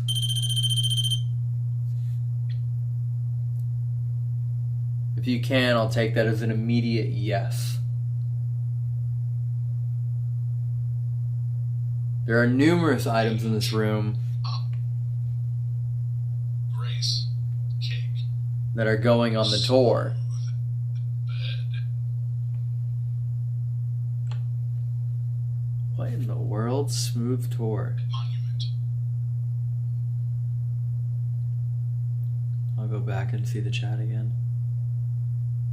It's so funny because this is still on, but now it's speaking significantly less than it did before. Necessary. Again, I was ignoring it and it was constantly going off. But now that I'm asking questions, it's gone quiet. Lisa. What in the world? Let's see. I'll move it further. Devil. Known. Jumped. Devil known jumped. I will say, every time I have come into this museum to investigate, every time, the activity is extremely intelligent and it's always precisely on point on what you expect. Every single time there is evidence along the lines or statements in communication along the lines of, particularly over here, I know what I am, I know what I'm capable of, I know where I'm going, I know what I've done, I know what I want to do. Get me out of this box. In some way, shape, or another, it always ends up being that when I'm over here. And typically, other items throughout the room will try and pull for attention. And every single time was just what happened with the night I investigated with Matt and Josh. Everything in the room was trying to pull us. And before you knew it, 2 hours had gone by. And it felt like we were ADHD on crack investigating until finally I was like, let's just focus in on one item. Because something would pull us there, and then something would pull us there, and something would pull us there. And it's just fascinating to me that it keeps happening.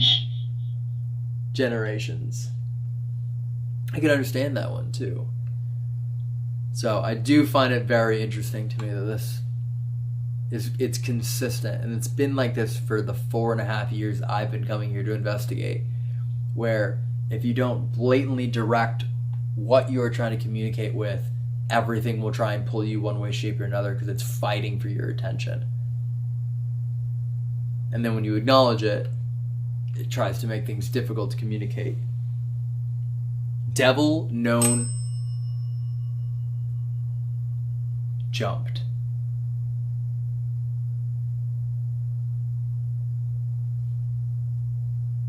Where did the devil jump to?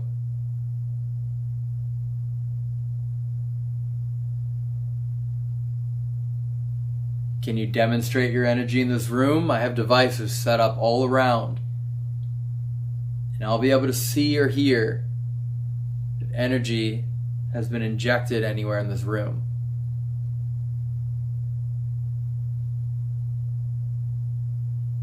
Where did the devil jump to?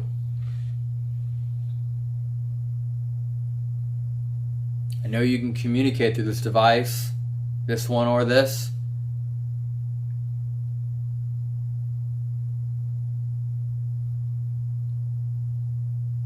Where did the devil go?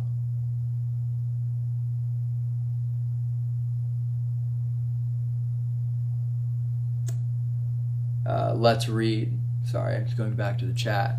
Let's Read said, what happened to the My Buddy doll from the Black Swan Inn? Did you play hide and seek with it yet?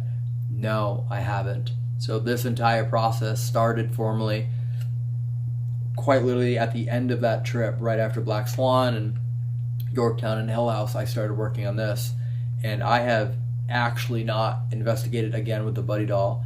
I should have brought him out tonight. I actually have him in the carport next to me, still packed. I brought him here from California, but I don't want to bring condensate. But I don't want to bring any of my items into this room.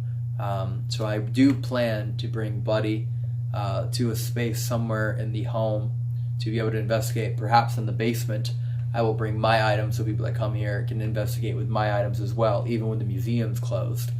So my Buddy doll, I plan to bring in there, as well as I have all of my Dybbuk boxes that I've collected over the last 7 years, and the Ellie doll and so many others that I will have here as well. So sometime soon I plan to finally be able to set those in their place here and investigate with them, as well as allow you to investigate them when you're with here. But I quite literally have not been able to do that yet. I set the Santarian statue. Congrats on things. Thank you. It broke in shipping. It arrived in little pieces. But thank you. But yeah, it did. If I'm assuming I'm understanding the right item, it did arrive kind of in like lots of little pieces. I am alone in here right now, 100%. There's no one else in here. I mean, I can see the passageway there. The front door is closed, but it's just me in here tonight. Ginger is in the house. I don't know, maybe, hopefully resting. But yeah, Ginger's here, and then Wade's up in the apartment. And yeah, tomorrow we kind of keep chipping away at all the final security measures and things like that for this property, because we are preparing to get the security system in. They're already here, but we're upgrading it massively. Security system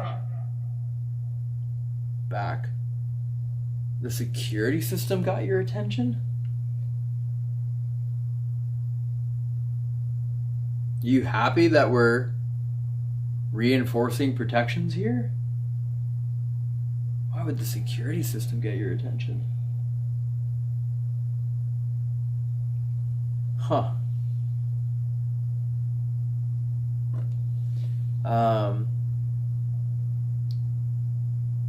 Just real sorry. Wow, I'm really far behind on chat. Far-fetched.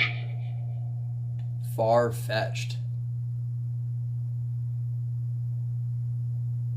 Rough estimate for the overnight. I really don't. I just don't want to say it. I don't want to say it until I know what it is. I don't want to guess, because what's going to happen is one person is going to take it and say this, and then all of a sudden everyone's going to be like, it's this much, and then if it ends up being more or less, then it's like, oh, he lied. And I don't want to say anything until I know 100% what it is. Well, I talk about security, and then I talk about the overnight rentals, and that gets your attention?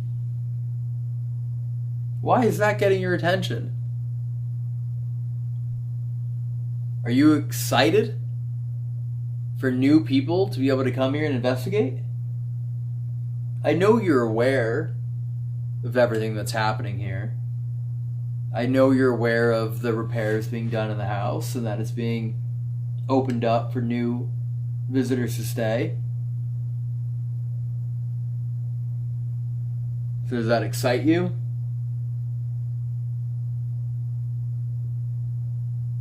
I'm sure a lot of people coming here will end up being extremely scared.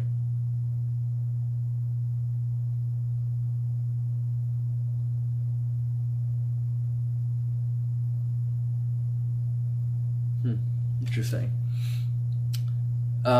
Jackie Reyes said, my husband has been on deployment for months, and it's just me with my 2 under 2 saying all your hard work has gotten me through moments where I wanted to give up.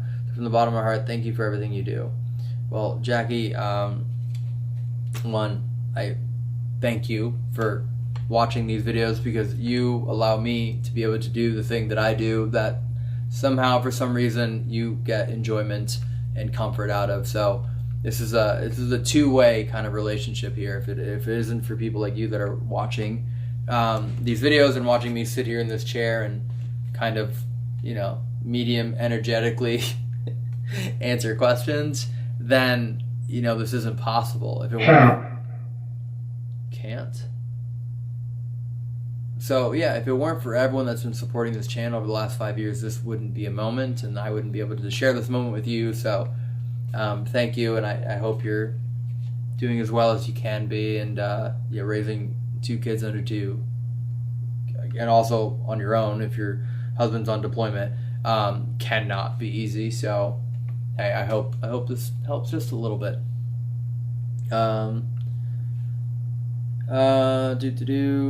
What's the story about the draft? I do not know. So I will say there are some items in here, and I'm not saying this is one of them, because actually, just like I said, I do not know. There are some items in here that are actual just like Halloween decorations. And Lorraine, loved Halloween. Ed especially loved Halloween and collecting Halloween decorations and gargoyles and things like that. So there are a handful of items in here, and I actually think I know what they all are. This is one I actually don't know where this came from or the story behind it. But I know for sure some of the items on that half of the room, which ones are the props, because we did an itemized list. But because of everything that has happened over the last few months and some extremely unexpected life occurrences, I am very far behind. I don't know. I don't know, and I'm talking about how I don't know. It literally sounds like you're mocking me. I don't know. What are you doing in here? I don't know.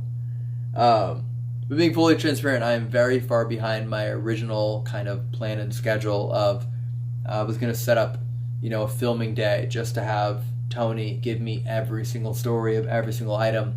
So I had it on record and I could learn it, and then I could, transcribe it, create plaques, and have all these different things in front of every item. So I haven't been able to get to that yet, and therefore I do not know the concrete history of everything yet. We also have a huge archive of all the old files and photos and news reports and VHS and audio tapes that we're compiling to then match to these items and stories. So it's all stuff that we're working on and is proving to take a lot longer than I kind of anticipated, for sure. Edilg22 said, been watching for 6 or 7 years. So happy and proud to see the growth your channels have made, but more importantly, the growth you've made, even through tough times as humans in general. Very proud of you all. Love you guys. Well, thank you very much. It's incredible that people have been watching me for this long on YouTube. I started my channel almost a decade ago in 2016, and I started on Vine in 2014. So Almost sad. a little sad? Almost sad? A little sad? Incredible. Incredible. It is incredible. The hell? That's what we're talking about. It's literally like mocking me at this point. I don't know. And even earlier I was saying I'm like kind of medium energy right now. A little sad. And I go, incredible.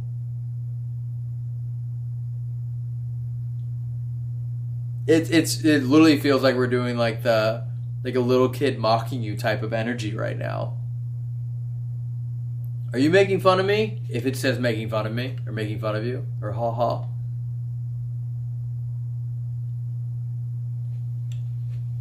Are you making fun of me right now? I know you can hear me. I know you can understand me, and I know you can answer.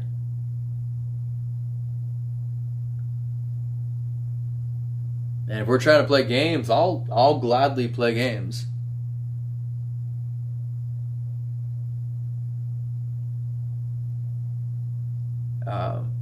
But anyways, this is really funny.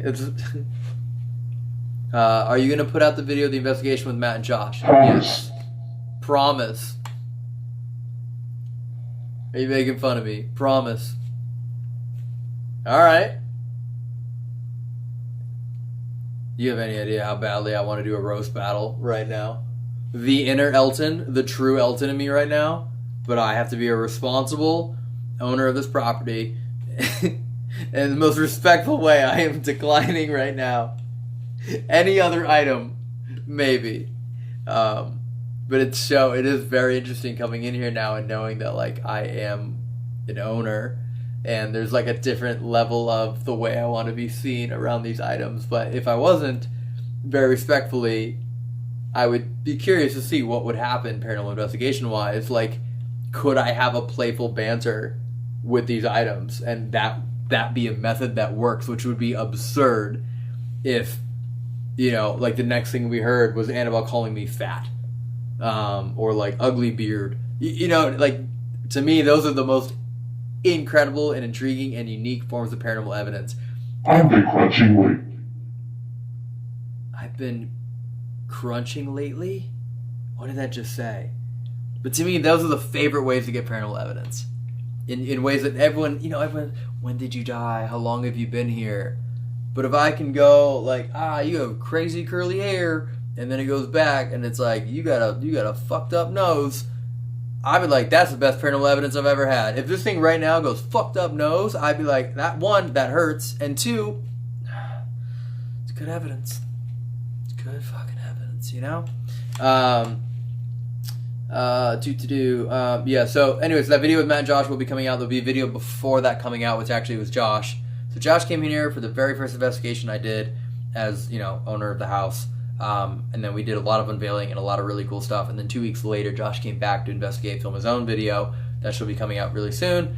And with Matt, so we'll have 2 back-to-back videos from this location that will come out a few days apart, and then formally announce the official, date that bookings are available for the house as well. So yes, those videos are coming out.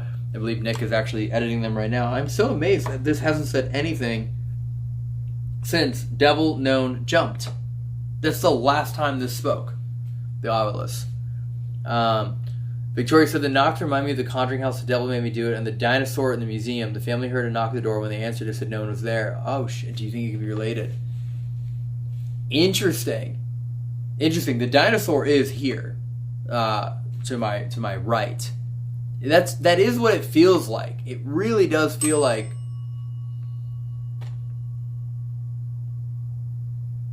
Oh, and it also went off on security. Oh shit! Hold on.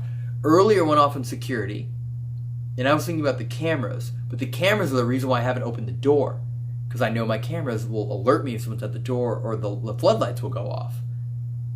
And the security measures are the reason why I'm not opening the door. So whatever entity this is activating the bell knows that more security means less likely to be opening the door to them. And now I talk about the knocks again. And I do feel like if I hear those knocks and I open the door, I'm voluntarily letting something into the house. And for the first time, what has it been, 10 minutes? Since the last time that bell went off? 5 minutes? So there's something in this room that is trying to get inadvertent permission to enter the home. And that would also coincide with what happened to Matt. Because before the knocks, I don't want to ruin that video for you, but before those bang, bang, bang, bang, bangs happened, something else happened in the passageway. And across the night investigated with Josh, we had something happen in the passageway. That's very interesting. It's very interesting to me to think that there's something in this house that has to get some form of acceptance and an invitation to enter the home, and not just the museum and passageway. Because there are blessed items on all the doors as well. That's fascinating to think about.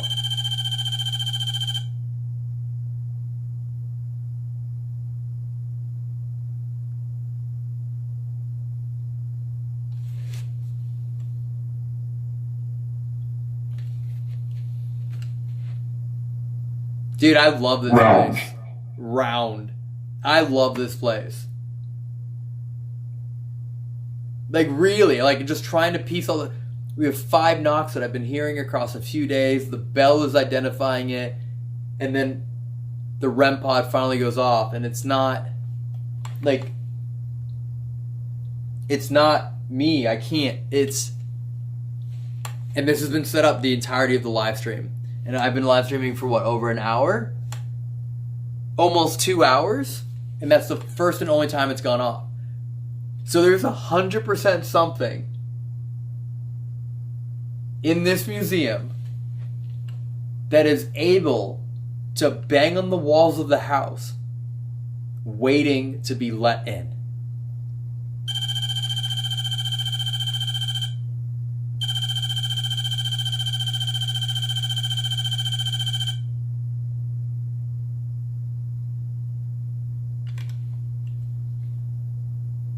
What the fuck?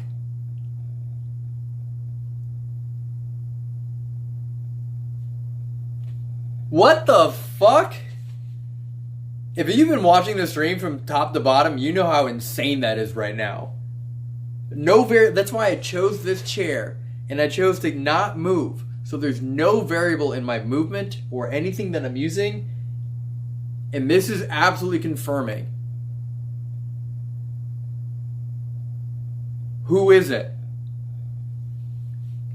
Who's trying to get into the house? Can you please say your name? Oh shit, devil known jumped. That would also explain it. How I'm hearing all these bangs. The devil has made itself known and it's trying to jump into the house. But there's so many items in this room that would claim themselves to be the devil or demonic or something evil. There's quite literally over 100 items that could be. And of course, I want to make the assumption as to what it is. Can you say your name?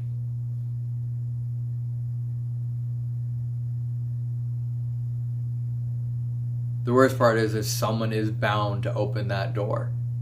Someone is bound to be staying here, hear the bang, bang, bang, and they're going to open the door to be like, what is it? Because obviously they don't know the security system like I do. And it's going to happen.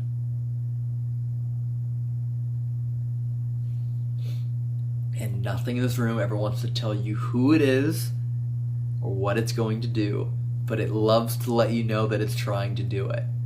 Every time I'm in here, I will never get a name, but it will blatantly give me everything I need. The last thing the obelisk said was devil known jumped. The bell is this. I love this place so much, and it's frustrating because of course I want to hear it just go shadow doll or like say what it is. It's not gonna do it.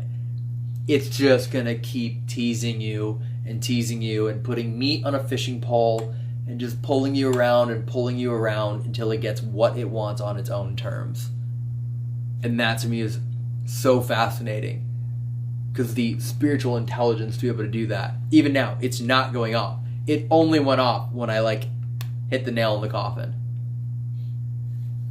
Hit the nail in the head. Nail in the coffin is a Freudian slip for sure. Oh man. That's so crazy. So crazy. Okay. And then now we're back to just kind of ignoring it. We'll see what happens. Yeah, I mean, it could say Dino. It could say Glapsel. There's so many. If this was easier to pick up, it's wired in a weird way right now. I would show you every single item piece by piece that's in here. So yeah, it's just so much. Someone said it's fucking dudes inside already. I don't think it is. I really don't, because when I'm in the house right now, at least in the main portion of the house, it doesn't feel anything negative in there. I do hear things. I have seen already in the house. I've seen bags get knocked over. I've seen cords kind of get flung off of shelves. Hectic? So I have seen things. We've had lights turn themselves on and off in the house, in the passageway, outside the house. So things are happening in the electricity.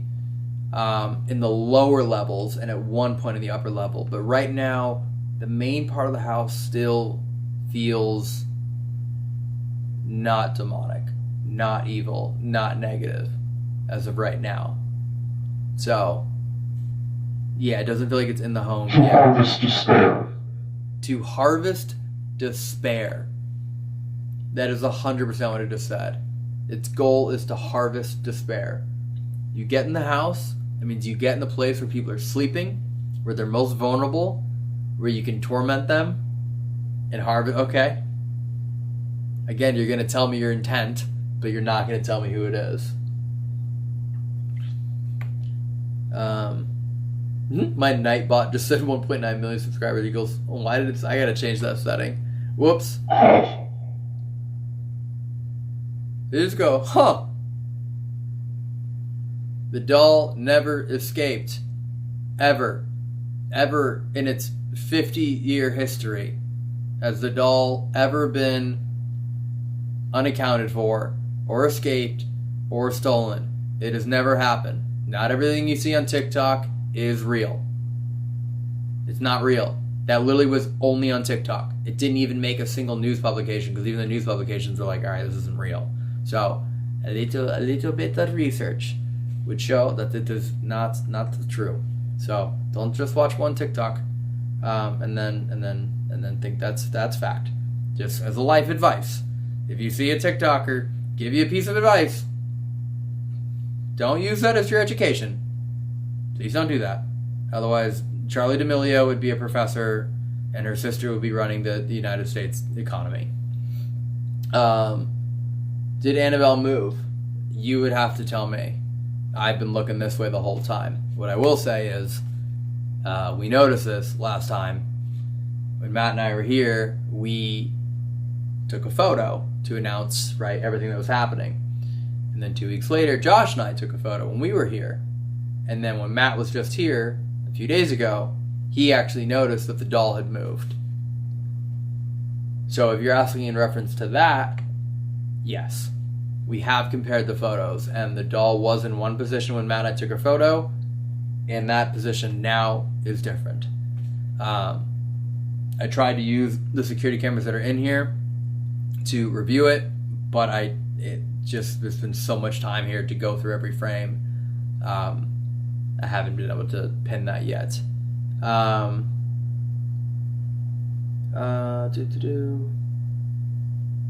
Please do the Panasonic. Get Ginger and do S's method. Will Annabelle ever travel again? Yeah, so Annabelle, so basically the Devil's on the Run tour, which is run by Nesper, still has, I think, I'm going to get this right, 3 more stops left on the tour that were all obligations made long ago. I believe it's Maine, Lexington, Kentucky. I'm going to get the city wrong, but I think it's Illinois, Chicago area. I don't know the location. So those dates are still happening, where they are doing the main event, like I said, the Lexington, Kentucky event, and then the one in, I believe it's Illinois. Again, I could be wrong. So those are still 100% happening. That was their decision, and I rightfully agree. I also believe that Dan would have wanted them to keep happening as well, in my personal opinion. So, and then someone said, was the doll really going on a tour, going town to town? It definitely was not town to town. It was a set schedule. I'm not kindly. So yeah, it wasn't like town to town. It was a bunch of very preset special events that were happening. And for the record, I don't think a lot of people know this. Ed and Lorraine also did this. They also brought the items out for lectures and different events. So what they've been doing isn't anything different than what Ed and Lorraine have done. A lot of people have this misconception that what we're doing here... Thank you. Thank you for agreeing. You get it. A lot of people have this misconception. That's so funny. We're agreeing right now. Yeah, there is a misconception that people believe that Ed and Lorraine never would have wanted what we're doing and this and that, and it's just because they're just basing it off of complete lack of knowledge. Ed and Lorraine used to do lectures. They brought items out. They would bring Annabelle with them to certain events. I'm working with some of the people that used to be the one to transport Annabelle to those events, among other items. They used to host lectures and lessons and review evidence and give guidance, as well as to go on their cases and as well as help people that were in need, spiritually, paranormal. And even if it's just a phone call of advice, they used to do all these things. They used to also host ghost hunting trips to England and Scotland and areas like that. They used to host ghost hunts here in Connecticut. I believe they used to bring people to Dudleytown is where they used to bring. So these are all things that they did. And we're just kind of continuing that on. They had the Warrens Ghost Club. That was like what they had as well. For, you know, they had the New England Society of Paranormal Research, but then they also had like the Ghost Club, and they would train paranormal investigators and they would educate people on these items. So everything that we're doing is directly aligned with things they were already doing, but obviously there's been a big lapse of time between when they did and when now. So yes, of course, a lot of people who are 20 years old who had no idea that they used to do this, they're like, this is blah, blah, blah, blah, blah. It's just like, well, if you just had a little bit more information, you would know. Losing control. That you know that's invalid. So that's part of also what we're doing is reassembling all of their old, let's call them flyers and pamphlets and marketing things to show that they did host ghost hunts in England and Scotland, that they did bring these items out, so people can realize that we are truly continuing the work that Ed and Lorraine were doing. And then, of course, you know, in their later years, it slowed down. I love that the bell is like, yeah, you're continuing what they're doing. You're acknowledging the misconceptions. Like, again, this place is so fascinating to me that it hasn't gone off in like 5 minutes. It's only gone off when acknowledging these things. Like, it's listening. This room is hyper intelligent. There are the items in this room listen better than any of my friends. 100%. 100%. Racing? So, yeah, it's crazy. Someone said, will you sell the leftover dolls from the last fundraiser? Oh, that's interesting. Yeah, there are, I believe, 100, it could be, I kind of forget. It's like somewhere between like 80 to 110 dolls that were left over from the last fundraiser. Maybe, if it's for another fundraiser cause, we might do that. But I am trying to be hyper conscientious of anything that we do in the home as far as selling items, because again, I'm trying to tread carefully around the internet and how quickly they can just fabricate something and go, look at what they're doing, without knowing the actuality of it. So there's a chance we will, maybe for this holiday season, to raise money for a specific charity. That's very possible. We'll do that. Yeah. The Treasured Bottle said, will you ever tell us what happened in your childhood home? I saw the video when you went to your home, but you never went into detail what made you realize there was more out there. All right, sure, I'll tell you. So, for those that don't know, strangely, this is what's so interesting to me about like the universe, is I'm in Monroe, Connecticut right now. This is Ed and Lorraine's home. I actually graduated high school about 15 minutes away from here, which is interesting to me that I think I'm like, other than the Warrens, maybe the only other, like, let's call it like known, well-watched paranormal investigator from Connecticut. I could be wrong. I apologize if I am, but I don't know of any other paranormal people from Connecticut. So anyways, I find that interesting. I never actually got the chance to see Ed and Lorraine in person. They actually gave lectures at my middle school and not my high school. So when I was in high school, they were giving lectures at my middle school, which I find interesting as well, that I never got to see them. And it was actually because I was too old, but they gave lectures at all the other high schools. Anyways, that's interesting to me. So the house I grew up in, Shelton, Connecticut, is quite literally like 80% surrounded by a cemetery. The house is there, and the fence line around it is pure cemetery. I used to look out my bedroom window, and I would see a funeral every other day. Terror. And I remember there was a few times where like there were graves and people were being buried, 50 feet away from my trampoline. I had a trampoline in my backyard. I loved my trampoline. And I would see families bury their loved ones, like, right there. And I think I got desensitized to the morbidity of it all over time. And there were moments where, I would see things walking through the cemetery super late at night. And I couldn't explain it. There were times where that same exact particular, I remember very vividly, the family burying what I believe to be someone in their youth based off the size of the coffin. And then a few nights later, I remember seeing in that same area someone of their youth size, like a little kid, walking in that same area. But I know that's impossible. Like, it's just, just rationally, logically, that doesn't make sense. And something that happened later in the winter is that same trampoline would get covered in snow in the winter. And it would get, 6 inches, a foot of snow. And obviously, if you're going to get onto a trampoline through the snow, you would see footprints through the snow on the edge of the trampoline into the center of the trampoline. And there was one morning where there was just a pair of child-sized footprints in the center of the trampoline. It wasn't foxes, it wasn't raccoons, it wasn't deer.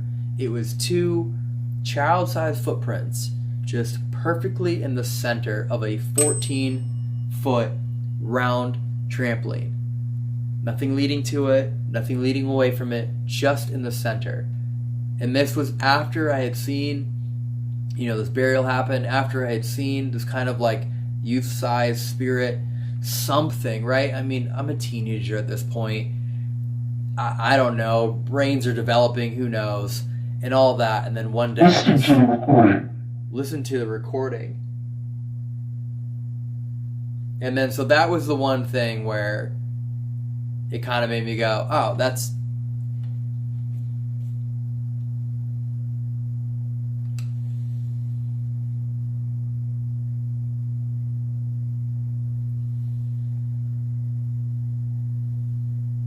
Did any of you just hear that?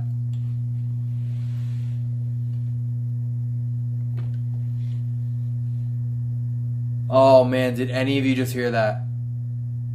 That says listen to the recording, and then I just hear like a female voice just go, ah. Hold on, did any of you just hear that?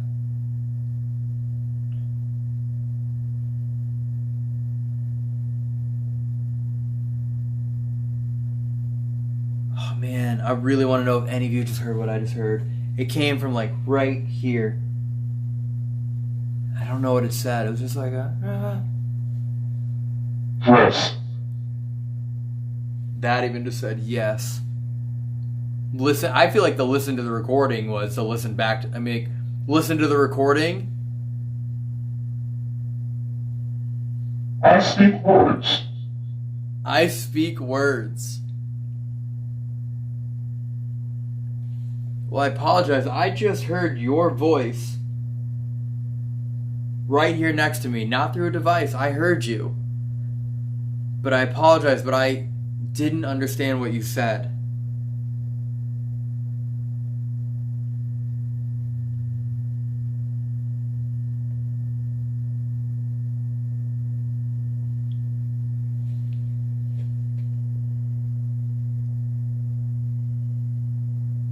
It literally was just like a, I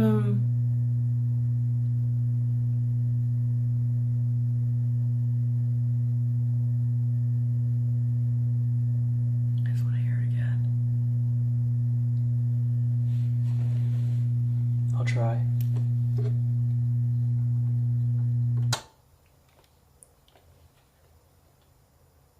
Okay, I'm going to use a device now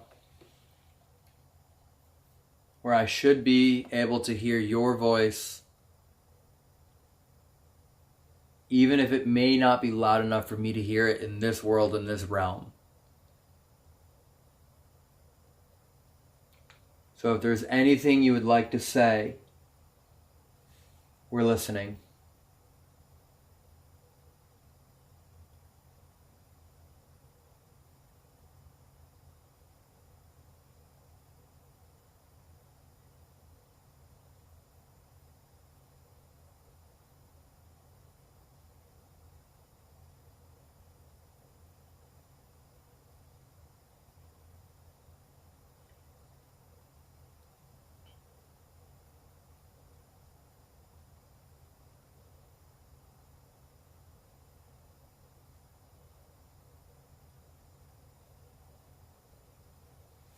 Can you at least tell me if you have good and positive intentions?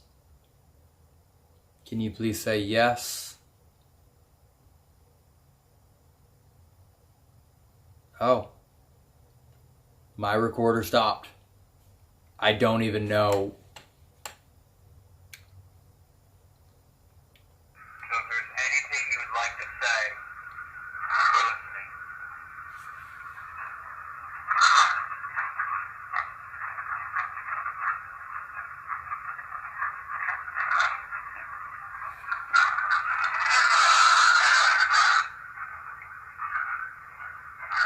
leave, tell me. If you have anything to say, and then I go to ask my second question and it cuts me off, I'll bring this closer.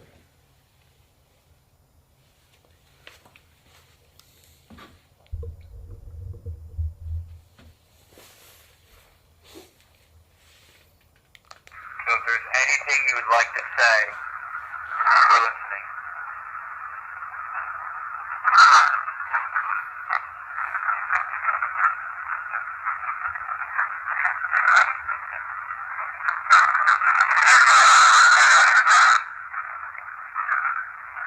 Can you at least tell me? So if there's anything you would like to say, we're listening.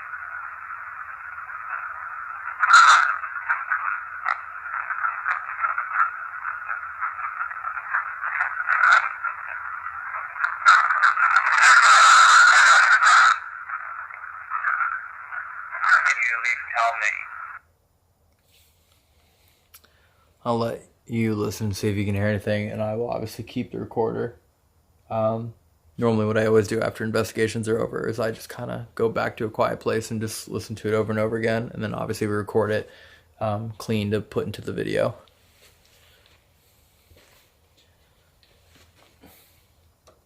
I can't get over the only time the REM pod has gone off and the bell is just being used to answer intelligently.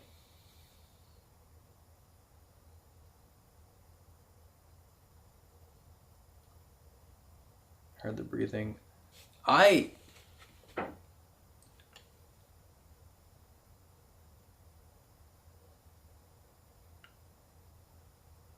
the door. So happy we're on a live stream right now. That knock was outside the door. Again, I know this room inside and out. That was literally on the window of Ed's office. Right there. Also, I can see my camera's trying to focus on something over here. I think I'm out of focus right now. My camera's trying to focus on something over there right now. Oh, interesting. It's back on my face, but I just saw the focus box trying to grab something on that wall.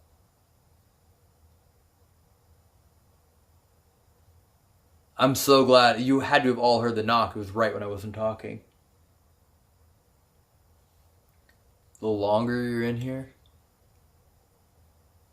and the more you don't try and get answers, it almost feels like it gives you them. Because it doesn't want to be compliant with what you're asking. If you ask it to knock, it won't. If you ask it to speak quietly, it won't. It's like as if when you're speaking, without regard to whom, it will then confirm, yeah, you're right. Okay, glad you all heard the knock. Just one bang.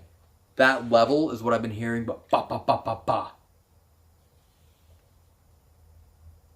God, I would love to hear it and know you all heard it with me.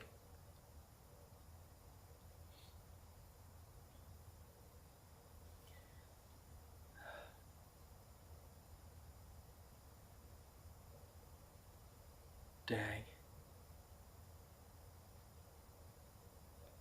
Not focusing. Yeah, I can. Every once in a while I can see it. There should be a box. It's trying to grab something over there. It's crazy. There's nothing over there. Right? Yeah, no, it's trying to grab something. What is it? There's nothing there. It's not even trying to grab the wooden face. Is it trying to grab the wooden I know you guys can't see this. It's out of your frame. But I'm a human. Something is... Literally, there's a mask on this wall that is telling my camera that it is more human and trackable than my face right now.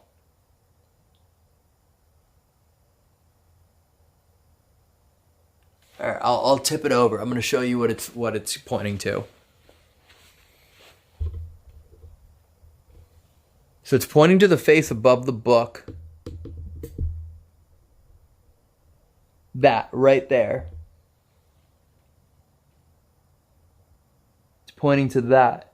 That's grabbing all the attention right now. That's what it's tracking. It's tracking precisely this.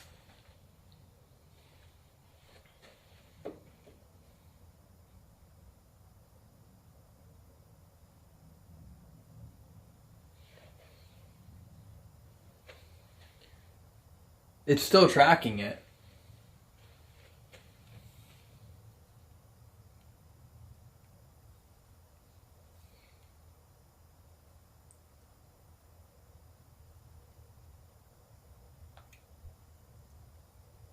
Still tracking it. I'm right here, and it's tracking that over me.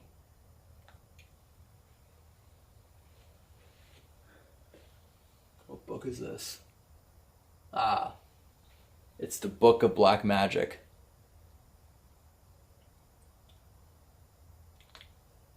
I can see that there's energy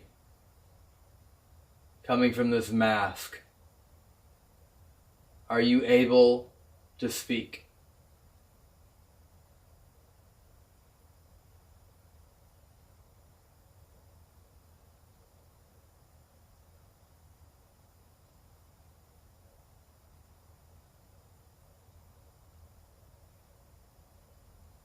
I will bring this closer to you to make it even easier for you to communicate.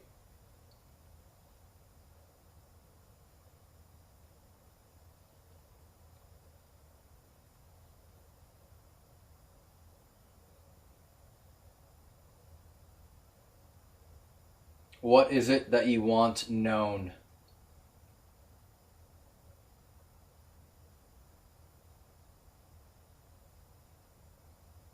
Ending.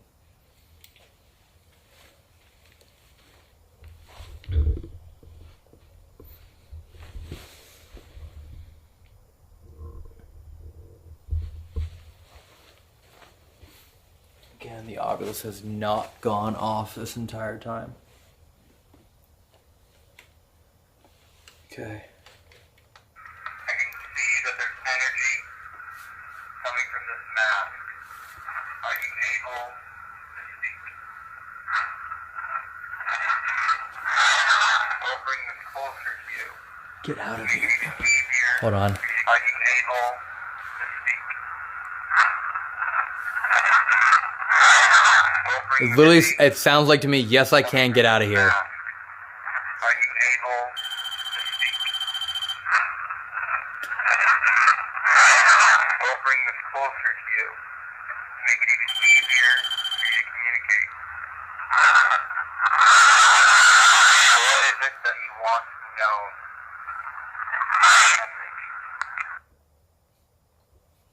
known? Oh, I never get the chills. I never get the chills.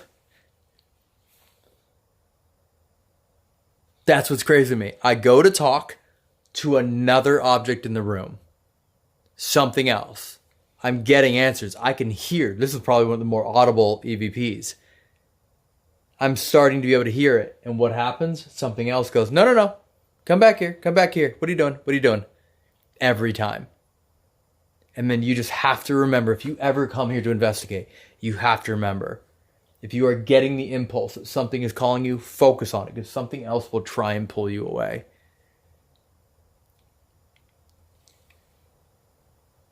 Man, that's crazy, because I never in a million years would have ever thought to investigate or even try and communicate with that mask, but I happen to see that my camera is pulling focus over there. And that's crazy. This is a normal camera. This isn't an investigation tool. So when this malfunctions, probably one of the most trusted cameras for face detection is the Sony a7S III on this lens. And it's malfunctioning. It makes me go, what the hell is over there that is more prominent to this camera, the computer built inside of it, than me as a human doing this? Okay, so I'm going to do this because I genuinely need to use the restroom. Okay. I'm going to turn on the portal. I'm going to leave just you all in here with these devices set up to see what happens. I'll use it. That's me. I will use the restroom and I'll be back in just a few minutes. And then afterwards, I'll do a few more questions and answers. And then I will probably end up ending the stream soon after because I do have to be up very early to manage some more projects here. So I will turn this back on.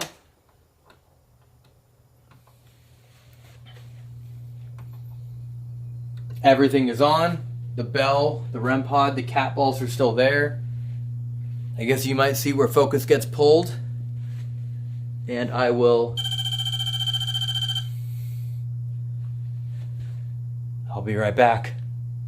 I guess take this moment as an opportunity to investigate on your own. I don't know.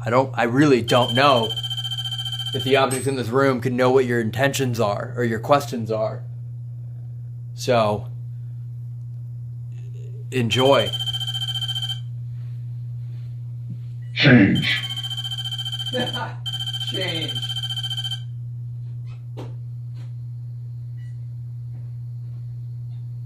You are officially alone in the museum.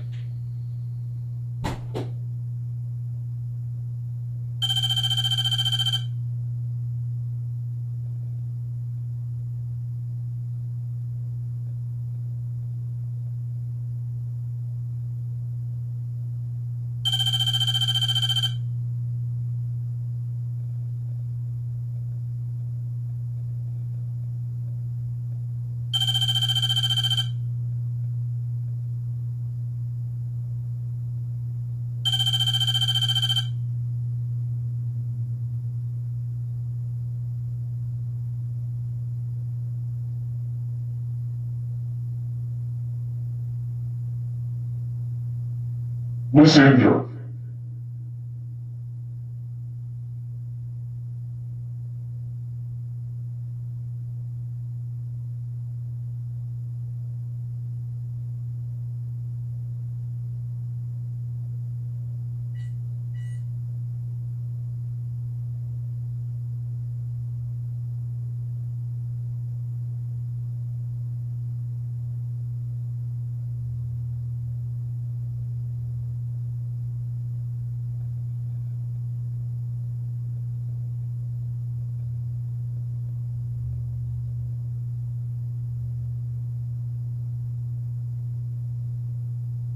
And Ariel.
Sarah.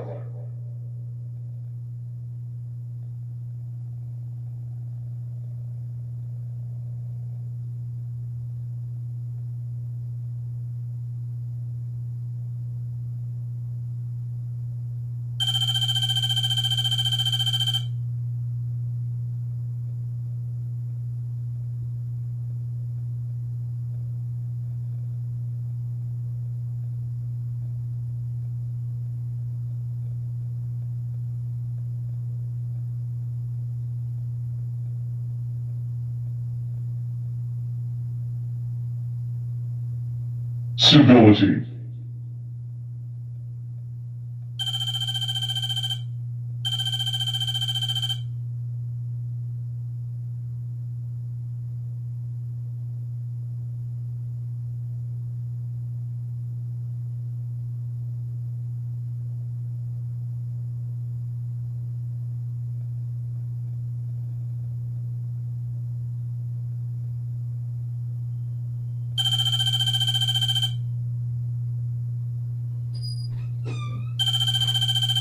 Oh, okay. Okay.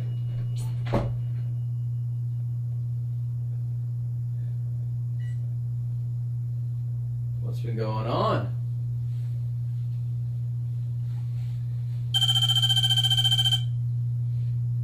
Are we happy I'm back or are we mad I'm back? No way. No way. Music box. No way.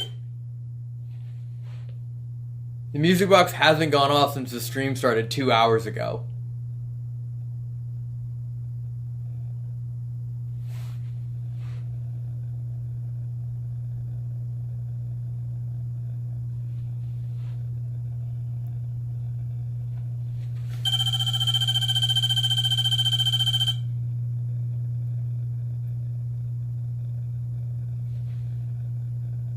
That shouldn't do that.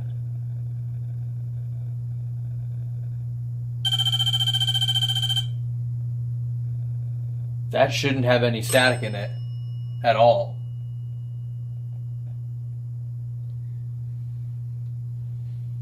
I don't know what I missed.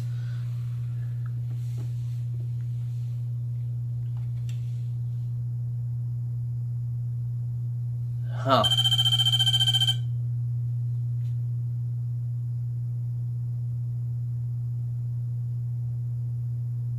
Who's putting energy into this box? I know you're putting energy into it, and I know you're not going to answer, but who? For the first time ever, would you be willing to tell me who is controlling this box right now?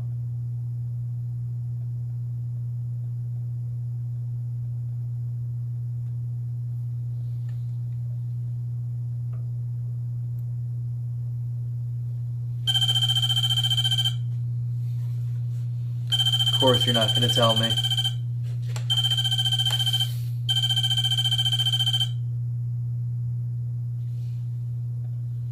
Of course.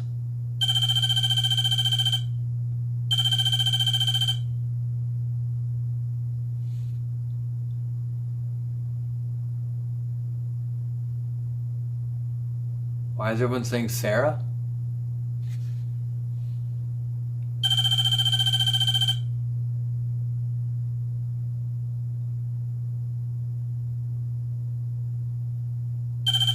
Why is everyone saying Sarah? I'm assuming the device said Sarah at some point.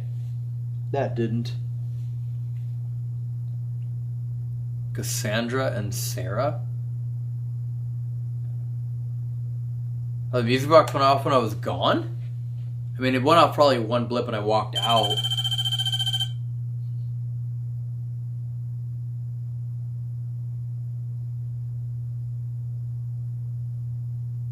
Ariel. Interesting.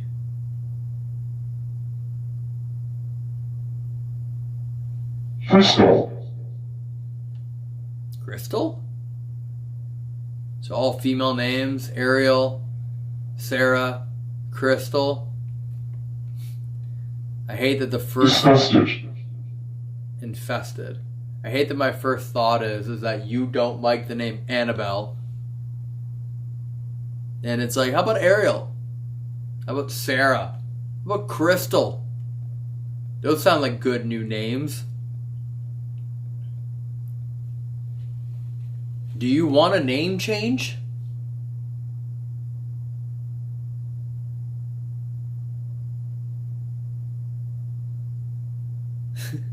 I don't know why that's my first thought.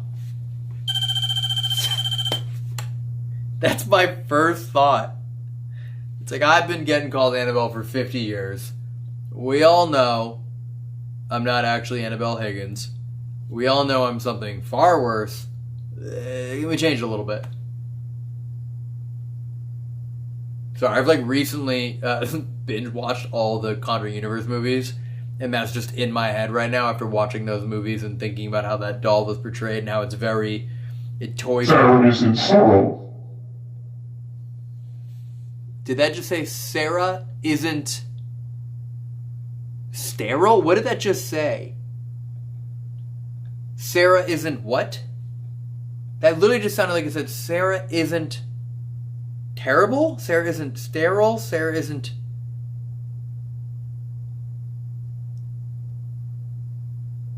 What did it just say? I know we're on a bit of a delay, so I'm trying to read the chat.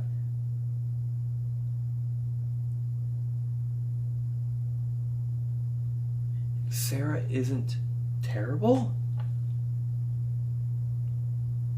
Sarah is in trouble? Sarah isn't thorough? Yeah, I don't...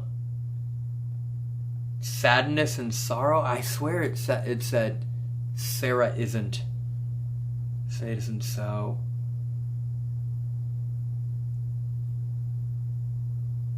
Sarah is in sorrow.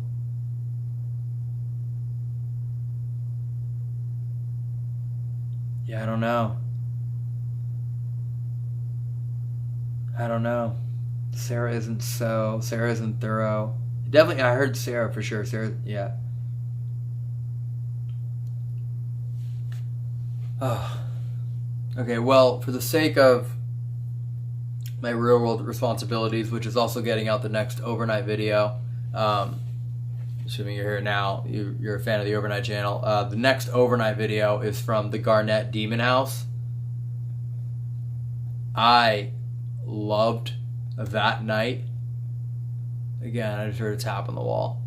That video is insane. Like, the most extreme level of poltergeist activity we have ever gotten off camera. And ironically, not even kidding, off camera, someone was upstairs filming B-roll, like in the opposite part of the house, and I was just kind of just chilling in this room.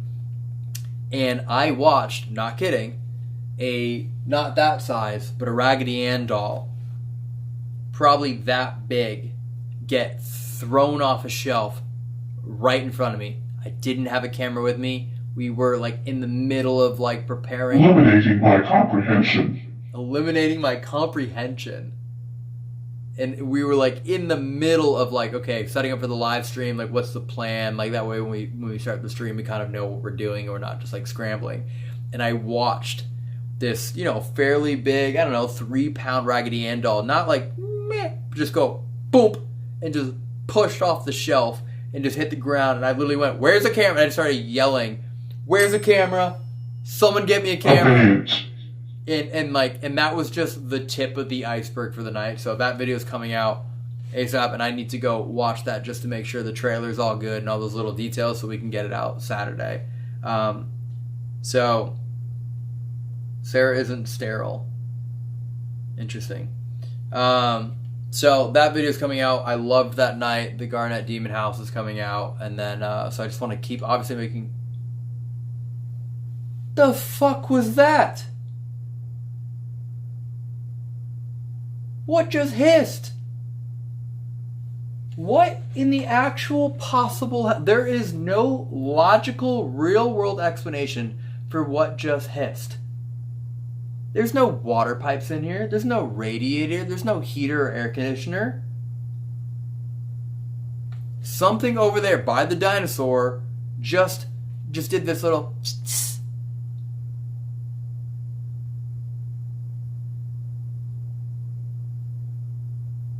There's literally no HVAC system, nothing like that in this room.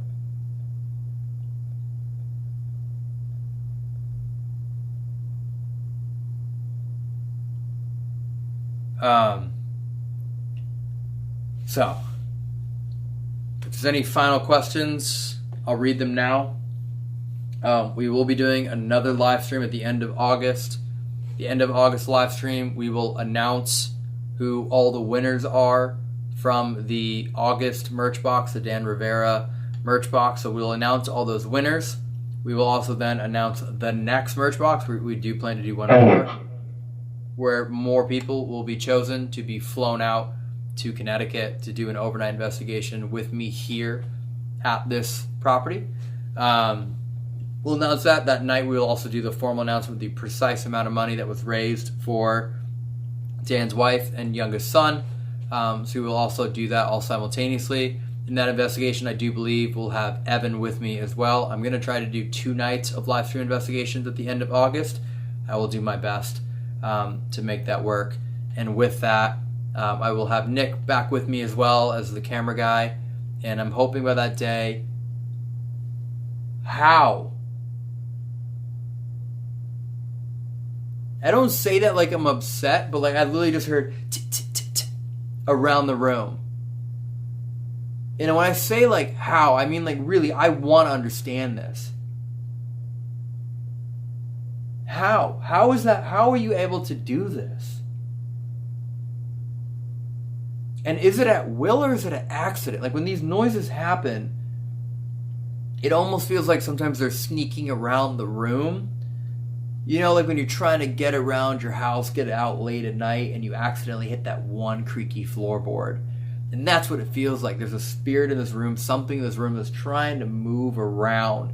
And it just accidentally hits that one soft spot in the spirit realm that lets the little get through.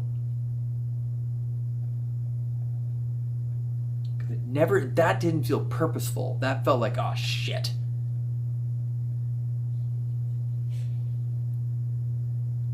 Also, that camera moved. Oh shit. This isn't going to make sense, but there's a motion tracking camera in here and it's pointed a different, it should be pointed this way. And it followed where the music box is. It's pointed where the music box is. Anyways, the next live stream will be with my camera guys. So that when this shit happens, I can actually like point you to it. You know, we can actually move around. But this setup right now is rigged and I can't move it. And I'll also be able to show you the house and where everything's at and give you all like a 100% sneak preview of what your house visit will look like here. There was a mouse on the back wall that jumped onto the fire doll. No way. Okay. If that's true, can you please send me that clip in that video? If there really was a mouse that jumped that, please actually send me the real thing because I own the house. I need to take care of this. And also, like, I wouldn't want there to be any mice in here when people are investigating because then that would mean that was debunked. So if that was a real thing, can you please actually send me the clip or screenshot or something to prove that that's real? Because then I will take care of the problem. Because that would be the worst thing to know that that was literally debunked by a mouse. So yeah, I'll see if there's any final questions. JK Paranormal said, just heard it say end it, but can you send me a DM about starting a channel? Someone asked earlier if I could help them with any kind of advice, and like truly, I just don't have any bandwidth right now to help out. I would love to, but I'm even having a hard time getting our own videos out right now. The best advice I'm going to give anyone about, I think what was your question about starting a channel, is you have to start the channel. I'll be completely transparent. I started my channel having absolutely no idea what the fuck I was doing. No one really did at that time. And I'm so glad because I had to learn everything the hard way, figure it out on my own, continue educating myself and recreating and learn mistakes the really brutal way. Like, for example, like not hitting record or forgetting to offload. The best thing you can do for yourself is to start. Because you're not going to get worse the more you practice. You're only going to get better. So you have to start. So truly, when people do email me and the first line says, thinking about starting a channel, I immediately, straight up, I don't read it. Because if your first action is to email me about how you should start, why? I'm going to give you feedback and ideas, but I don't actually have any proof that you've done it. Versus if I'm like, hey, I just started my channel, I've done 3 videos, then I'm like, okay, cool, you're already doing the thing, so if I take time to kind of analyze it and give you feedback, at least I know it's going to someone who is doing the thing, as opposed to me being like, here's 15 things you can do, and then maybe you never do it. So just as an overall perspective on it as well, just start, and if you do ever reach out for people, do the thing, and then ask, for any advice, and I promise you people will be more willing to help when they see that you're actually trying, for sure. So, Anastasia said, where do you get all of your investigation equipment from? I'm curious to know so I can get my own investigation. My stuff is a mix of Etsy, A mix of like generic ghost hunting websites that you can look up. eBay to like get like used equipment from other people. That thing actually came from eBay. That came from eBay. That came from Amazon. You'll pay for your curiosity. You'll pay for your curiosity. As we're talking about ghost hunting equipment and investigating. I know I'm protected in here. Sorry. I know I'm protected even when I'm in here. So I do not believe I will pay any price for my curiosity. Because I'm here to seek answers and communicate. But I know that what I have done before coming in here, and what I think about when I am in here, and what I do when I leave here means I am protected. So although I do appreciate the threat, I know I'm okay. So yeah, all of my investigation equipment comes from a mix. And now we're getting to the point where we're starting to try and develop our own investigation equipment as well by reaching out to electricians, electrical engineers, software developers, reaching out to people who have created devices in the past and seeing if we can kind of buy their IP. So these are all things, but it's just a big mix. I mean, cat balls are off of Amazon, and some of the flashlights and mag lights are off of Amazon. They're just mag lights. Cat balls are just cat balls. So the core basics you can find very easily and pretty cheaply as well. For sure. So, you'll pay for your curiosity. Hilarious. He did pay. He bought the place. Environmentalist. Environmentalist. Huh. Someone said, how much would you be willing to pay for all the items in the War Museum? Whisper. I have no idea. I wouldn't even know how to gauge it. And honestly, I know this sounds insane, but I don't want to own them right now. Anyway, I know that sounds weird, but I like knowing that they still belong to the family. They still belong to Tony and Judy. It's still their items, and like, so to me, it's very nice to know, like, right, they still have involvement in it, and if I have questions, I can still reach out to them and go like, hey, what is the giraffe, like earlier, and I can ask these questions. So I am always more in favor of working as a team and with a community than I am on my own. And me, even if it were possible to own it outright, that sounds a lot less productive and a lot less of an efficient way to kind of move this all forward. Astral projection. Astral projection. I 100% understood that. It has gotten significantly easier to understand this since when the stream started as well. How many more videos are left from Armenia? We dropped, I think there's 4 left. 4 more from Armenia. I have them right now set to every other day, but I might space them out just a little bit. But yeah, there's 4 left right now. And then we go into Aruba. Aruba, I believe, has like 5 or 6 episodes. And then we go into Australia. And then Austria. So there's a lot of videos, and the reason why we've been posting on TFIL every other day now is because we realize that if we don't post every other day, it's going to take like 6 more months to post the videos we've already filmed, and then they're releasing more than a year after. And I really want the series to kind of start posting closer to when the travels are happening. It's a lot more stressful. For sure, but I just want them to be a little bit closer. Even for us, it feels a lot more fun to know like the videos we're posting were like 3-4 months ago and not like last year. So a few left for sure. JK Paranormal said, what is a good way to learn to edit? YouTube. Everything I have learned in that editing has come. What is doing this? Everything I have learned has come from YouTube. Learning shortcuts, learning actual YouTube retention editing, learning J-cuts and blending and audio. YouTube.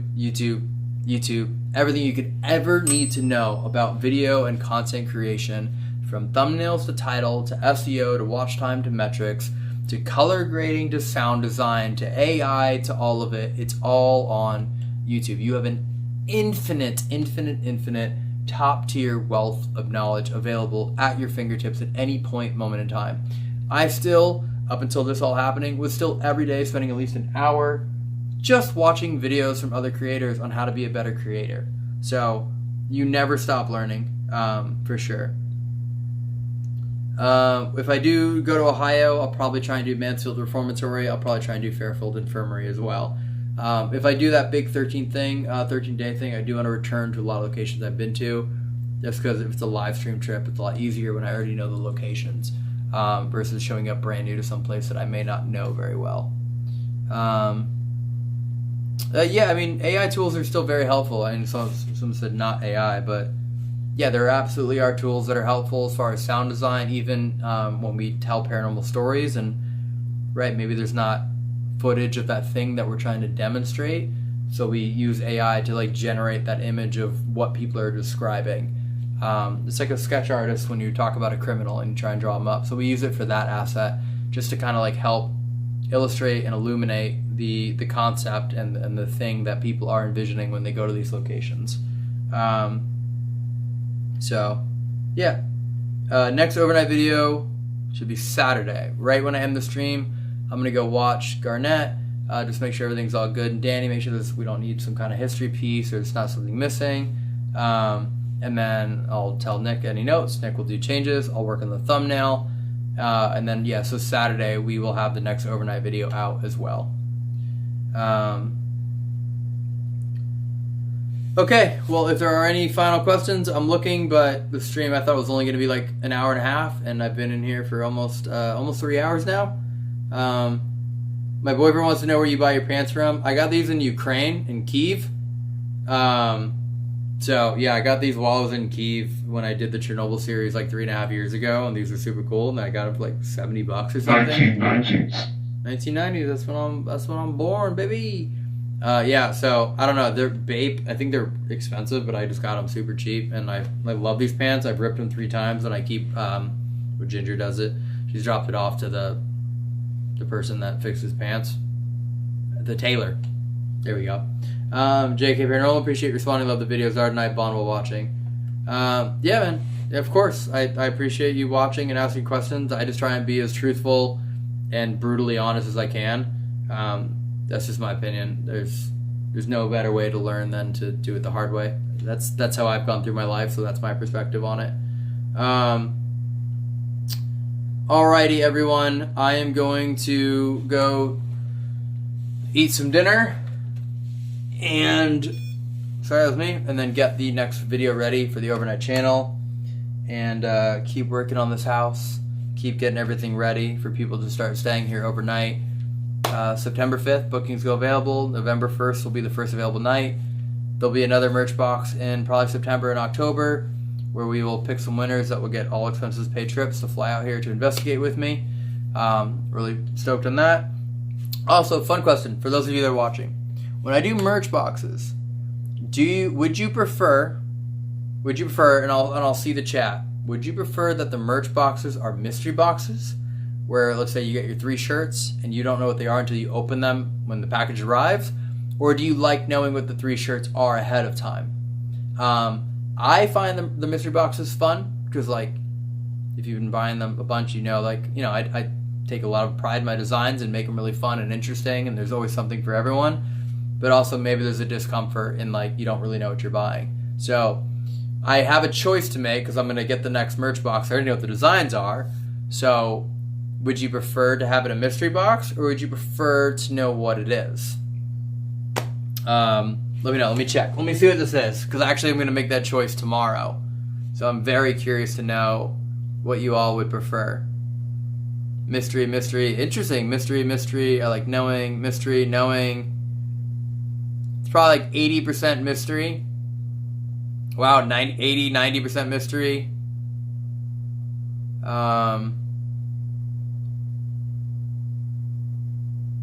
Mystery. Wow, okay, maybe we'll do mystery. Hate mystery if it's not my style. Yeah, for sure. I mean, it's always a balance. I've never put the 3 identical. So the Dan Rivera box was not a mystery, because all 3 designs were very similar. So that was one where, even though it is a fundraiser, I want people to know, like, hey, you're not really getting the variety of designs that you normally do with me. So I did want people to know, like, they would open it. It would be all very, very on the same theme. Wow, mystery box. Okay. No, we've not announced the August merch box winners yet. We will announce them when we announce the next box at the end of August. This is just a last minute kind of stream I wanted to do. It's just a little Q&A hangout. Wow, mystery. Okay, wow, mystery. All right, I'll do a mystery box. No, I mean, I don't even need to do a poll. It's like quite literally like 90% mystery. Now, it's not really possible to do both. Because then the images would be somewhere and then one person could post it and then it ruins the mystery for the other people. So either no one knows or everyone knows.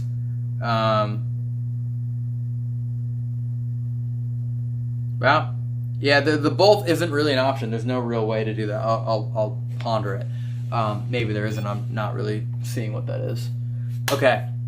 Well, thank you all for joining in on your Thursday night.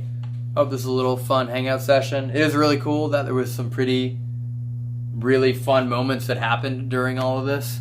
And the only way that anyone watched it, I didn't even record this. I literally forgot to hit record on the real camera. So this is all just right here with us watching this now. And yeah, it's fun. I heard a big knock. I heard a whisper over there. I heard a hissing over there. I heard a tap, tap, tap. Incredibly intelligent answers. That mask on the wall apparently has more energy than I do to make my camera only want to focus on that.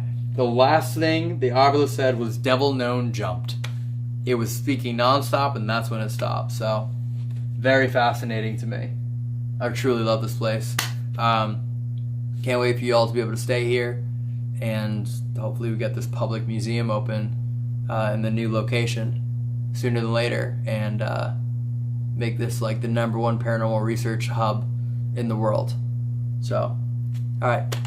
I'm going to step over here to end the stream. Any last things?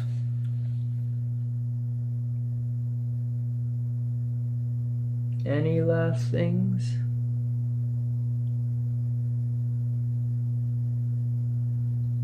Alright. Good night.